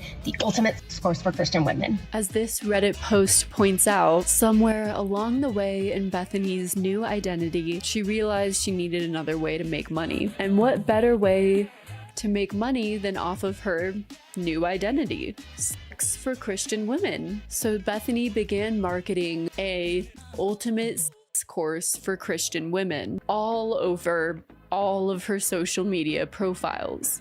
Don't have sex, save sex for marriage. Wait. That's the message many of us heard growing up. And then we get married and we're like, okay, so is this what I waited all this time for? The ultimate sex course for Christian women. This 2-week intensive is designed to help you experience the most satisfying sexual pleasure and deepen your relationship/emotional connection with your man. You can experience more pleasure. Sadly, many women have bought into the lie that they're broken. They believe something is wrong with them or their marriage, and mind-blowing pleasure just isn't in the cards for them. This is simply not true. In this course, I've brought on some of the greatest experts regarding sex, pleasure, marriage, and intimacy. So now the same person who promoted purity culture, didn't even kiss anyone until marriage, and didn't have her first intimate experience until the age of 30, had only been having intimate experiences for 3 years, created an entire course to help you experience the most satisfying sexual pleasure for the price of $169. 3 years of marriage in which Bethany and Dave openly talked about struggling and were also preoccupied with a baby. Unless you're naturally a sex goddess, what on earth gives you the expertise to be selling people a $169 course? This course includes 10 sessions that will explore God's beautiful design for your sexuality, pregnancy, postpartum, and body image insecurity, sexual intimacy during infertility. Members will have access to the course as long as it exists. That's not vague at all. Rachel Oates did a great video actually taking the course if you want to see the ins and outs of the course itself. And some comments on that video read, "It's so bizarre watching people in their 30s discover basic knowledge that I already knew at the age of 14. When Bethany was talking about wishing that there was some kind of required class or counseling for newlyweds about sex, if only there was something like ed, but no, fundies like her are actively advocating banning it from schools. The Facebook group, The Ultimate Sex Course for Christian Women, has 211 members who joined. How much did the 211 pay? She had a 30% discount code when the course was $129 and now 40% when it's $169. So probably around $80 to $100. So in total, Bethany has made somewhere around $16,000 to $20,000 off of this ultimate course. Though of course that doesn't factor in the costs because Bethany features experts within this course. I'm judging the shit out of those 211 people for essentially co-signing what that one couple did to the poor baby, since that couple is still part of the course. What couple baby are you talking about? The sexologist's wife and her friend that's featured on the course basically SA'd a baby to find out where a body part was, and they shared this story on Beggy's podcast. The shift to greed and courses exploitation. Shocks me, it's sad watching ideals crumble into profit schemes. As a parent myself, I reflect on how targeting struggling moms feels predatory. I've worried about finances too, but this preys on hope. Like it was a normal thing to do. And then I just said, oh, well, I don't have a clips. And she was like, okay, well, what do you mean you don't have a clips? And our friend, after a bit, said, you know, I just feel like taking Phyllis in the back room and showing her what I'm talking about. Well, Phyllis started to stand up. And then this other woman said, but I just can't. I can't do that. Our oldest child had been born, which is a little girl. And eventually, Phyllis was changing our daughter's diaper, and our friend showed her on our little girl, you know, where the is located. And yeah, that was actually a legitimate thing that happened that Bethany shared on her podcast. Bethany co-signed this behavior and then featured them as experts in her course. But because Bethany made a good amount of money on her first course, Bethany made another course, this time for single women. I am starting the Ultimate Sex Mentorship course for single women. What to do when you're like, I feel like I'm getting turned on. Like, we talk about all of that. I'm confused. Wasn't your whole thing that single women can't have sex? This 2-week intensive is designed to help you understand God's amazing design for your sexuality as a single woman and thrive exactly where you are right now. Pay for this 2-week course to do exactly nothing. Great. Similar to the other course, this course costs $169, and members have access to it as long as it exists. And this course has 10 sessions with titles like Understanding My Sexuality and Strive, Finding Healing and Wholeness from Past Wounds, Managing Your Cycle, Hormones and Fertility. This is something people literally train for years to do well. They do internships, they pass licensing exams, because it can do serious damage to people's lives and mental health if you do this wrong. This is so dangerous. Girl Defined is doing serious damage already with their discussions about sex, gender, sexuality, and gender expression. They're doing damage that may cause people to feel serious, genuine distress about themselves, and it's effing despicable. Which brings up a really good point. A lot of people who get into helping people with their gender, their sexuality, have a massive passion for it, and it's their life mission. Whereas I don't get the sense that this is Bethany's life mission. You're dealing with such heavy topics in a really light-handed way, and you have to be very careful because if it's handled improperly, you can really damage someone's life. And as Bethany continued to post about her courses and how this advice has changed her life. If you have been wanting to find a community of women and a resource that can help you grow in your grow in your marriage, grow in your relationship, grow in your understanding of your sexuality, the Ultimate Sex Course for Christian Women is for you. Bethany's public marriage problems persisted. In March of 2023, Dave posted a public Instagram reel where he gave the honest truth regarding the problems with his relationships.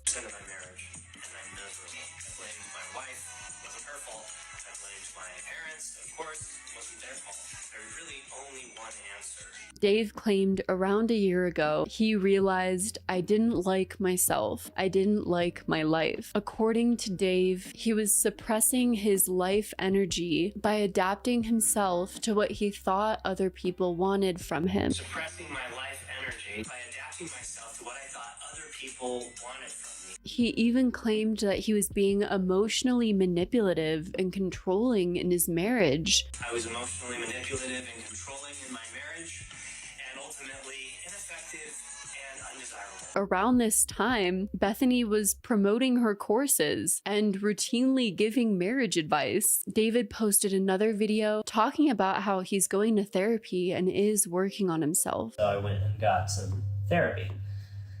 Wonderful therapist. Some of what he said, according to others, described a codependent relationship. But the positive in this is eventually he saw the problem and sought therapy. In a live video, Dave also admits that his and Bethany's life used to be bare crumbs. We could have the crumbs, just the bare crumbs of love and intimacy for both of us, and then just be like pretending like that's great. This was an attempt to try and sell the course, stating that in the past, before they had educated themselves on sex, they were only getting the bare crumbs. But now their life is so much better. So you should buy their course so that you have a better sex life as well. The thing is, this goes against all of the Christian teachings that Bethany had been peddling before. The idea that if you stay pure and wait till marriage, you'll have a fulfilling life, fulfilling marriage and sex life, that everything's going to be good. If now Bethany's saying that you need to educate yourself and you need a sex course, then that goes against all of that doctrine. Throughout Bethany and Dave's marriage, there's been a continual flip-flop of Bethany trying to portray the perfect marriage life and then openly talking about her and Dave's struggles in their marriage. You can't have your cake and eat it too. Bethany is continually trying to profit off of her marriage, trying to portray the perfect Christian married life, and even while her and Dave make content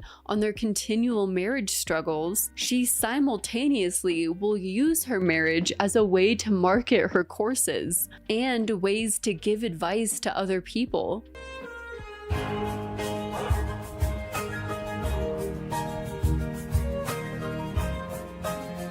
On BethanyBeal.com, she advertised a $15 PDF for strengthening marriage. That kind of makes your marriage an issue we need to evaluate, unfortunately. And unfortunately, your marriage doesn't seem like the strongest one. And you are literally selling advice to people, asking them to pay you money for you to give them marriage advice on how to strengthen their own marriage, which means you're an expert in the subject matter when you're clearly not. But the sad fact of the matter is, as we saw, at least 200 people bought Bethy's course and then joined a Facebook group on it. So the business plan worked, which gave Bethany the boost she needed and the motivation to make courses, and more courses.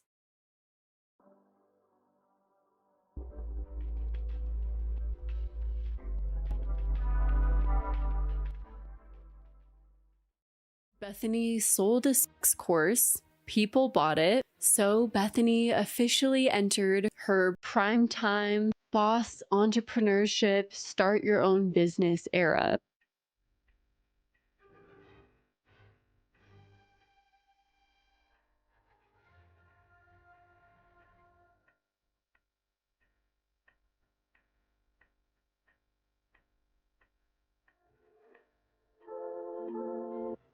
Y'all, it is 2022. This is totally possible. One, you just need to recognize that this is possible for you, women all over. Bethany posted about a 6-week Thrive single girl mentorship program, which is different than her single girl sex course, and was all done through Zoom and $249. She heavily promoted it on her personal social medias, but also would interact through girl-defined social medias, which is where things get ethically sketchy. Here is her interacting with a customer on the Girl Defined social media profile, asking them to DM the Girl Defined profile for a discount code on the Single Girl Thrive mentorship program, which I'm pretty sure goes directly into Bethany Beal's bank account, not the Girl Defined Ministry bank account, since she advertises it on her personal social medias as my 6-week live Single Girl Thrive mentorship program, promoting a course that goes directly into your personal bank account through a nonprofit ministry is really sketch shady. You're mixing your personal business with a nonprofit ministry. Bethany Beal continued her pattern of grifting and greed, but strayed away from her Christian brand into a path that almost every sort of influencer scammer eventually goes down. A path that we've covered on this channel countless times. You've guessed it, or maybe not. I honestly can't read your mind. But Bethany Beal started a platform for selling courses to teach you how to sell courses. Also, you can be a boss babe like Bethany Beal. A Bethany Beal boss babe. A BBBB. And she called this said platform, I wish she called it a BBBB, but Bethany called this platform She Works Smart. My name is Bethany Beal and I am the founder of She Works Smart, and I actually got the name idea from Proverbs 31. I want to help women work smarter, not harder. She Works Smart is a complete guide to creating and launching your own profitable online course business. My name is Bethany Beal and I'm excited to help you start your very own profitable online course business so that you can make money on autopilot. Online courses are usually directed at this idea of helping you launch an online business. They often overpromise or over insinuate how much money you're going to be able to make after purchasing their online course. Bethany claims that she can help you create your own profitable online course business, suggesting that your financial situation can change in merely 6 months. If you start your own profitable course, you can change your future, she claims. So Bethany's other courses would range from $250 to $150. How much is this course? The low price of $2,400. Wait, no. $1,900. And of course, as you can see on the website, the price is pretty much perpetually marked down from $2,400 to $1,900, which is a really silly fake sale, deceptive marketing practice. The idea behind this is to create this perception of getting a great deal when in reality there's actually no deal and no savings being made, which I feel like most reasonable people are going to look at the price of $1,900 and see that as a ridiculous price, regardless, even if the original price was $2,400. On the website, it also says you have the option of a one-time payment of $1,900, or you can make 6 monthly payments of $400, which is definitely more realistic for most households to be able to spread out the payments over 6 installments. But the thing is, although Bethany's website claims that the course sells at a reduced price of $1,900, that only applies if you choose the one-time payment.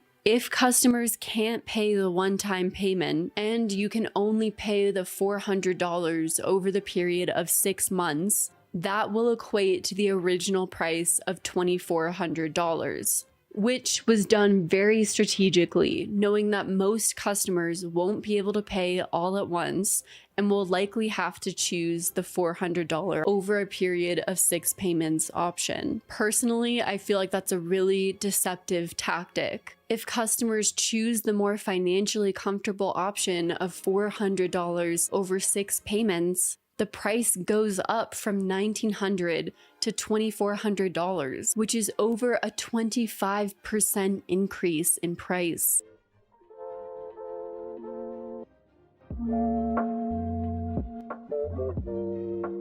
Becoming your own online course business owner is your ticket out. That feels predatory to say. You have to take this course because it's your ticket out. You have to pay $2,000 to have more money in life. That makes sense. You are crushing it. You are taking steps towards launching a super successful online course that makes you passive income literally while you sleep. I'm just so glad that you're here. On the She Works Smart Instagram page, Bethany constantly brags about being a stay-at-home mother who has made thousands of dollars from her online course.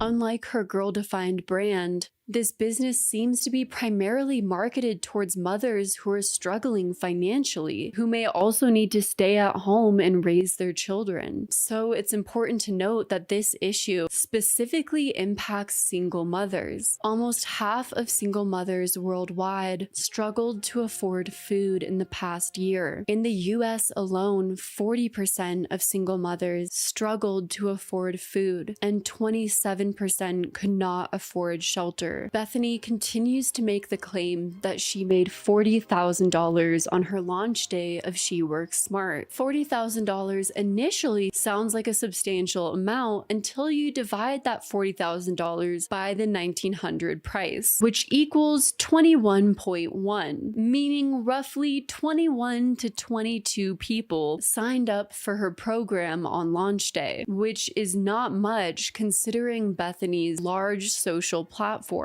If you divide the $40,000 by the $2,400 price, it equals 16.6, meaning 16 to 17 people bought the course. Bethany also continues to make posts saying things like, when you're in bed for 24 hours with a killer migraine, but still bring over $2,000 from your digital products, continuing to brag about her passive income and how she doesn't have to go out and work. The dream for most stay-at-home moms is to figure out a way to make passive income while you are out with your kiddos. Okay, but I was at Chick-fil-A the other day, literally was sitting there watching my kiddos play and made $800. If you want to be a stay-at-home mom who makes money while you're at Chick-fil-A with your kids, then just DM me, I'm ready, and I will send you my free masterclass to get you started. When someone asked Bethany how they were supposed to sell a business course without a significant social media presence, Bethany clarified she would not use her social media platforms to promote She Works Smart. I'm not using my other platforms to build this. I want new people that are passionate about what I'm sharing here to follow. However, Bethany, likely noticing that her platform was struggling to grow, began promoting She Works Smart on her personal social media accounts. And Bethany's excuse was that she was just super passionate about this and couldn't help but share and connect with other like-minded people. Bethany also received a lot of backlash for one of the posts she made promoting her course, which was reviewed by the New York Post, in which she says, "Women don't want to be like men when it comes to the workforce. Women don't want to spend their most fertile years chasing a job or a degree, and don't want to hustle our lives away. What are you doing then with this course? Aren't you hustling and teaching women how to grow a business and make a career with She Works Smart?" The cognitive dissonance here is alarming, and that's why Bethany's She Works Smart course is struggling. She just cannot seem to grasp who she's selling her course to and what it is they want, whether or not she's selling the hustle grind mindset or the soft and gentle stay-at-home lifestyle. She has no brand strategy, including pricing. Is it an ultra high-end luxury course where pricing is no issue? Or is it a reasonable course where pricing is moderate and affordable for the everyday person? Also, just like the course, what gives Bethany the right and expertise to put out a course like this? She's only sold one course, or technically 3, one through Girl Defined in the mentorship program, and then 2 sex courses one for single ladies and one for married women, and none of them were technically a major success. To my knowledge, none of them reached the thousands of participants, and now she's enough of an expert on how to sell courses that she's going to teach you how to do it. The fact that all of this started with a ministry that was supposed to teach young women about God, and now it devolved into a grift focused on profit and even deceptive marketing tactics, is bizarre. The saddest part of all of this is that as soon as Bethany's number of courses exploded, so did the amount of family members who came out with courses as well. Their sister Rebecca came out with a nutrition course, when again, Rebecca has no nutrition background or nutrition education. She has a guide for $34 and a one-on-one call for $69. Where she'll help you create a health plan. A nutrition health plan from someone with no nutrition education? What? This is so dangerous. Again, there are people who study and dedicate their entire lives to nutrition to help not give people any dangerous advice, to help them recover from things like EDs, not get EDs from giving them the wrong advice, because nutrition is so complex on a chemical level, on a biological level. Another sister has 2 courses. Alyssa created a Thrive Together course. For the cost of $60, you can do an 8-week online course. Tired of feeling awkward in social situations? Done with social fear and worry? Ready to start thriving in any social situation in a God-honoring way? So this is a course on social anxiety? How to be less awkward. Pray. Saved you all $60. Alyssa also came out with a course to help Christians in long-distance relationships. Where are my long-distance relationship ladies? A Christian girl's guide to long-distance dating. Learn to biblically navigate the exciting and challenging season of long-distance dating. My theory is that the mom and sisters all took Bethy's course on courses, found their niches, and are all selling to each other now. Like some sort of weird twisted pyramid scheme. I think Bethy made some money from the intercourse. That's what lit this fire. I'd be shocked if any of them actually took her course on courses, unless she gave it to them for free. And as we know, the matriarch of the family, Heidi Baird, is also branding herself as a mentor for women. I've never seen an older woman of a church have such a millennial branded Instagram before. But Heidi Baird also has life mentoring, which you can sign up for 1-hour sessions for $110. 1 hour of personal life coaching and mentoring.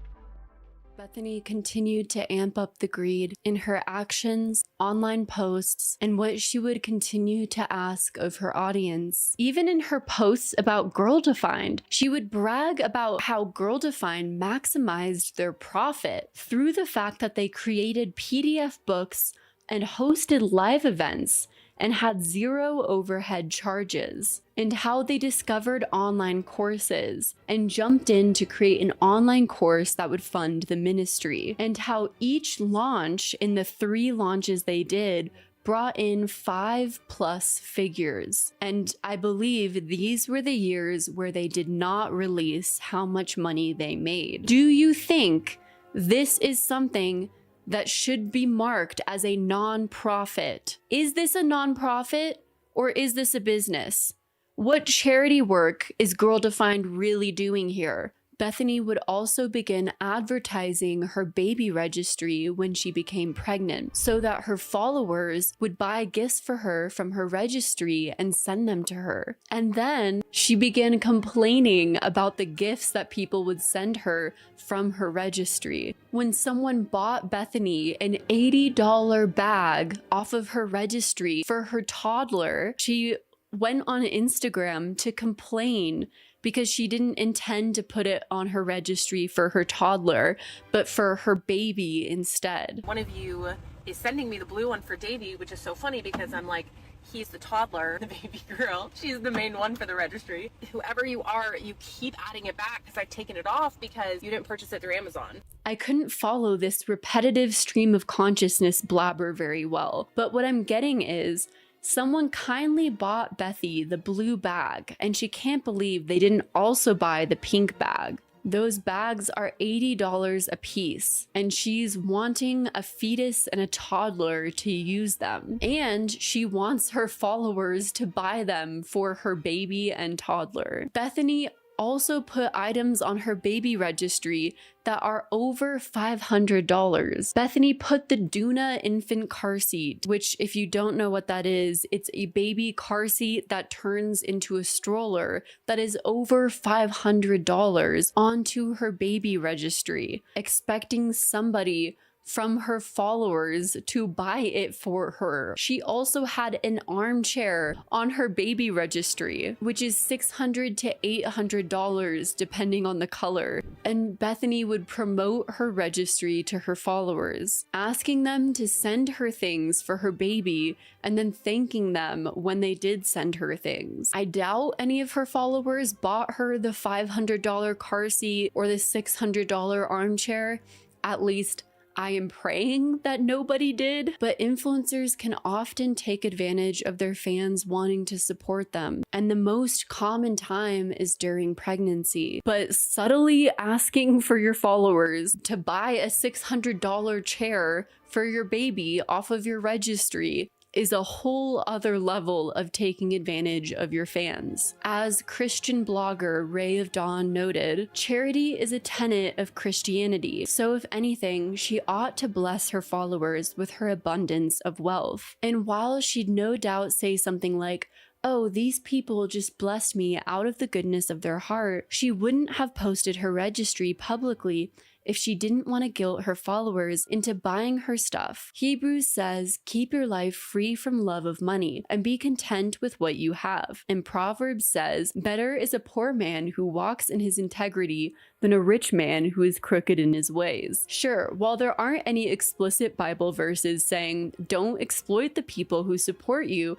into funding your own lifestyle, it goes without saying her behavior is shady and selfish at best, and downright sinful at worst. I've done a lot of research on Girl Defined, and I think it is a really important point to bring up that while Girl Defined as a company is a nonprofit, I cannot find too many instances where Bethany and Kristen are actively giving back to their followers in acts of charity, compared to the amount of times where they are asking for donations from their fans and when they're asking for charity from their followers. Not only does that bring into question whether or not Girl Defined should even exist as a nonprofit or whether it's just a brand and a business, it also brings into question the downward spiral of greed that the sisters have embarked on, particularly Bethany Beal. But it's important to remember that people don't exist within a vacuum. There's a reason that Bethany became the person that she is today, treats her followers the way she treats them, acts greedy and selfish at times, and is overall aimless. Her opportunities were stripped away from her before she ever got the chance to discover herself. When she loved basketball, her parents said no. She could only be with a Christian man her parents approved of. She couldn't go to school, not even a Bible college. The only identity she had was her purity, and after that was lost when she got married, the only identity she had was marriage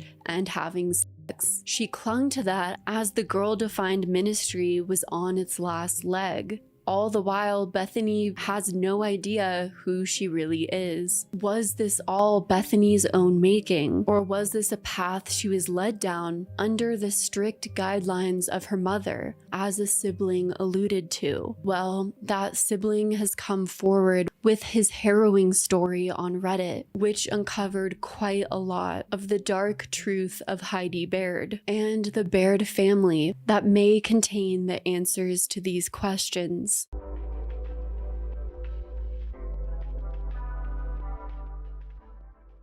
As the sibling, Michael Mershon posted his truth onto Reddit. Let me read what Michael has said himself, coming from his own words, as it deserves to be highlighted strictly from his own words. The truth from the oldest bared child. I'm the oldest bared child, and I don't align with much, if anything, of what my sisters, girl-defined, say, but they get enough hate and don't need it from me as well. I will not talk shit about my sisters, despite disagreeing with them. That being said, much of what they preach is fundamentalist and does damage, but they're just pawns in a larger game. If you made it this far and your head didn't explode at the mention of girl-defined, then let me tell you why I'm here. I'm here to speak my truth about the abuse I suffered at the hands of my parents, but specifically my mother. I was raised in the Gothard ATI world, and I was homeschooled my entire life, and was a victim of ongoing abuse of multiple kinds. I'm a survivor of childhood SA by a female neighbor when I was around 7 years old. I know my mother knew about it because she walked in on it happening. It has never been spoken of to this day, and if that were the only time, that would have been bad enough. I also was groomed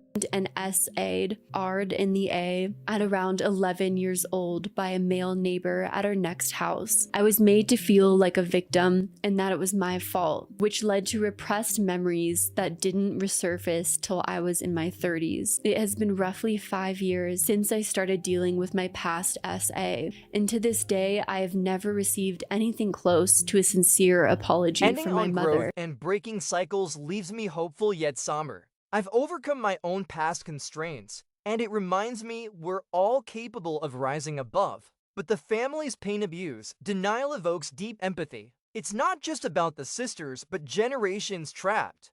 From my mother, Heidi Baird. To this day, my mother accuses me of living in a victimhood mentality that I need to take to God and let Him heal me from. My mother is a toxic person, and nothing that you see on any of her posts is authentic or real, as if you needed me to tell you that. I cannot change what was done to me or get the years of my childhood I was robbed of back, but I can do my part to prevent her from hurting anyone else. This post was also mod verified, verifying that this was Michael Mershon that posted. In this post, Michael mentions Gothard ATI. If you've seen the Duggar documentary, you know what that is, but if you don't, the Gothard and ATI world is something founded by William Gothard Jr., who founded the Institute in Basic Life Principles, otherwise known as IBLP, an ultra-conservative Christian organization. His conservative teachings encourage Bible memorization, very large families, homeschooling, aversion to debt, male superiority and female obedience, and conservative dress. Sound familiar? Girl Defined has publicly denied that they were active members of IBLP. Growing up in a homeschool family, we were involved in some of those programs. So we did go to some of those conferences. We did attend some of those programs. We were never members. We were never deeply ingrained in the program. We never did any of the curriculum. But according to Michael Mershon, at least through his childhood, this was not the case. I grew up in a very loving home, by all accounts, very strict, very rigid. Christian home, ultra-conservative, if I had to put a definition to it. And at least in a video, Bethany admitted to meeting Gothard. Did you meet Bill Gothard? Because I remember meeting him once. Mm-hmm. Yeah. Okay. Even meeting the man, you know, who's like the big bad man for this whole thing, like he was kind of a god in that arena.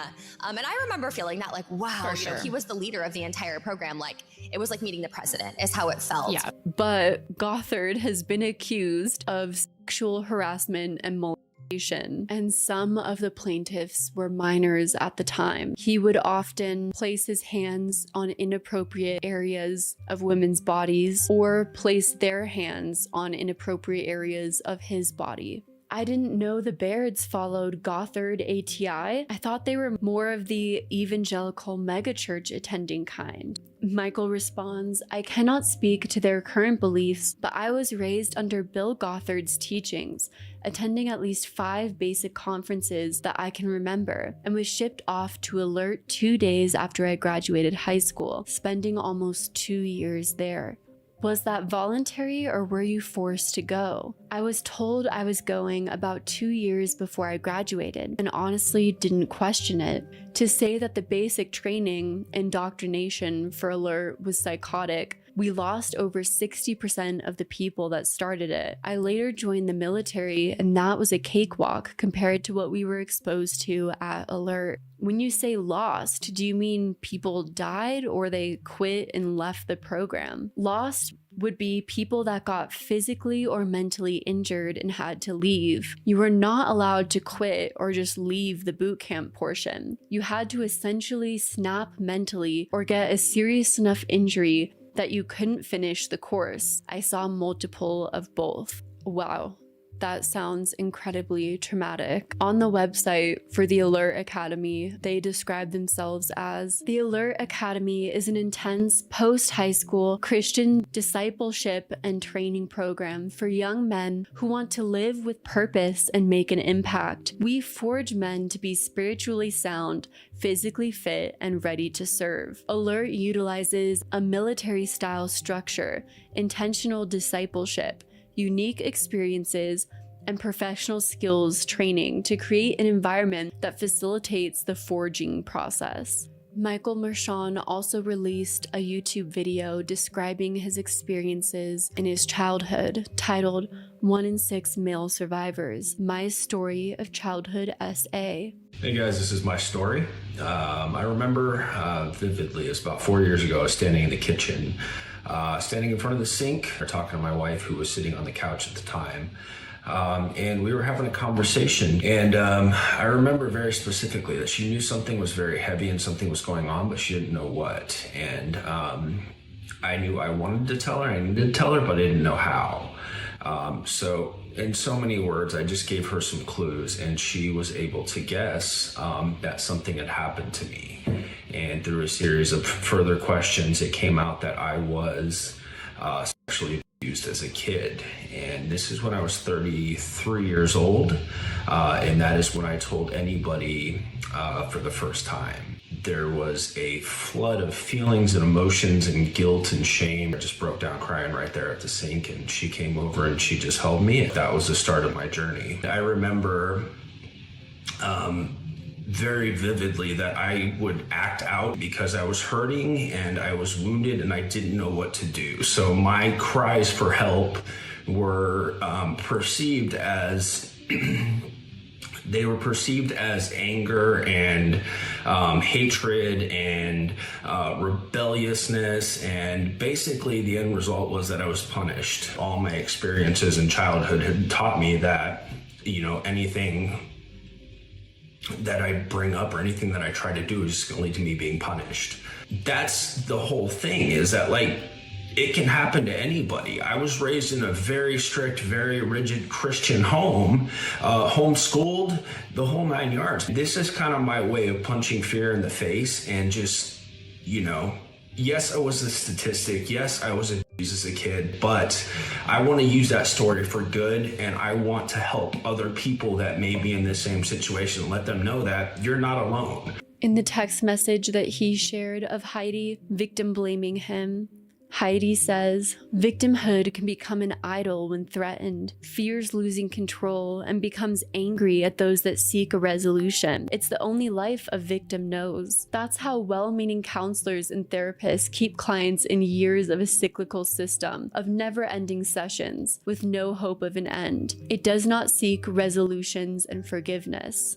Michael says, in this particular conversation, my mother says she's been waiting for years for me to reach out to talk about my CSA. She never once in all those years reached out for anything related to my healing or abuse, because she's been waiting for me, the victim, to reach out to her. According to Michael, he claims that Heidi is a narcissist. I grew up with a narcissist as a mother. I think it's important to understand why I love my sister, despite what I may think of the content they post. I believe they are victims as much as I was, and I wish to do what I can to save them from the toxicity that is my mom. The best way I can see to save my siblings is to expose my mom for the fraud she is. I cannot remember having a single honest conversation with my mother. I don't remember ever receiving any sincere affection from her, and she had an end motive to everything she did. I learned that to survive my childhood, I was going to have to suppress any emotion, ask no questions, and play the obedient son.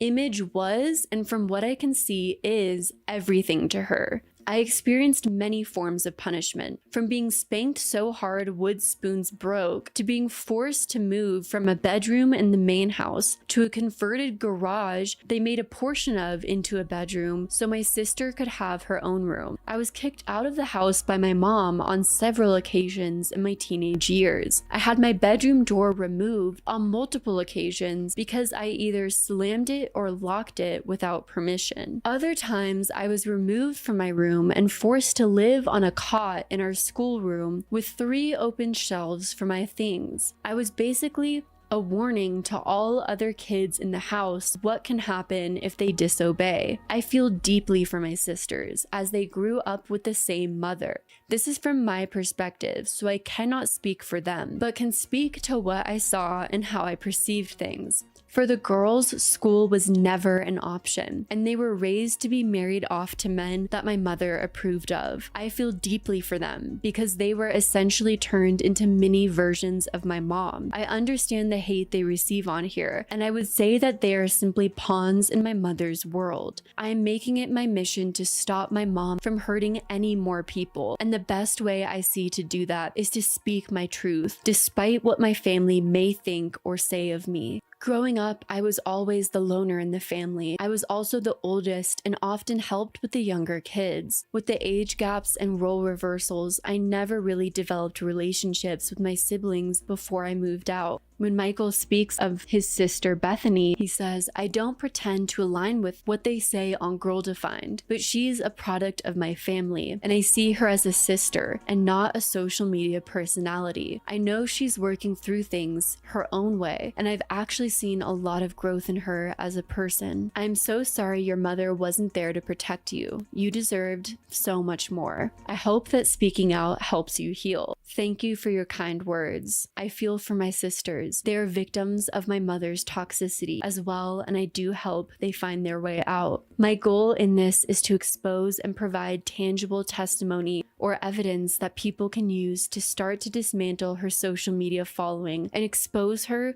for the fraud she is before she hurts anyone else. Can you assess how much clout she really has inside her community and the wider fundamentalist realm? Has that changed in recent years? I don't know specifically, but I do know she mentors many women, and her message gets amplified as long as she has control of my sisters and their girl-defined platform. It is my hope that by speaking out the truth, we'll make it to the people that still believe the nonsense she spouts. So according to Michael, Heidi Baird has quite a bit of level of control over Bethany and Kristen and the girl-defined platform. I'm so glad that Michael is speaking out. First off, because more people need to know about the toxic, terrible treatment that Heidi put her own child through, the punishments that she made Michael endure. Again, having one child endure specific treatments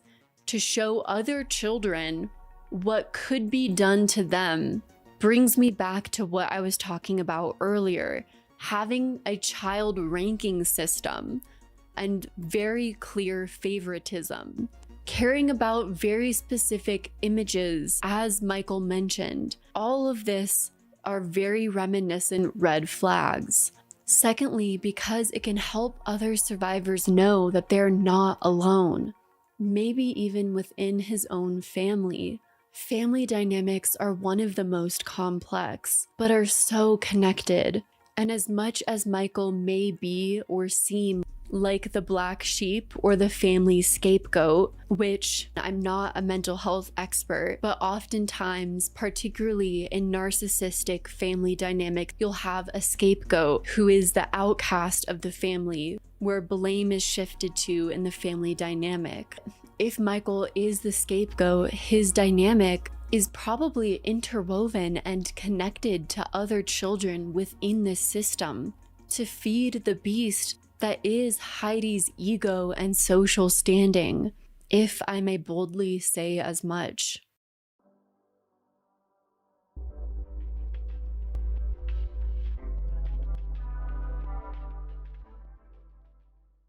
I never expected I would have this much to say on the topic of girl defined, but you never know what someone's full story is until you dive a little bit deeper. Is someone truly a product of themselves, their own worst enemy? Are they getting in the way of their own growth trajectory? Or is it their upbringing and their surroundings that are holding them back? I think it's safe to say it can be a mix of both. Your past is never what defines you. You can always grow and change and become better, like a lotus rising from the muck at the bottom of the lake to bloom on the clear surface of the water.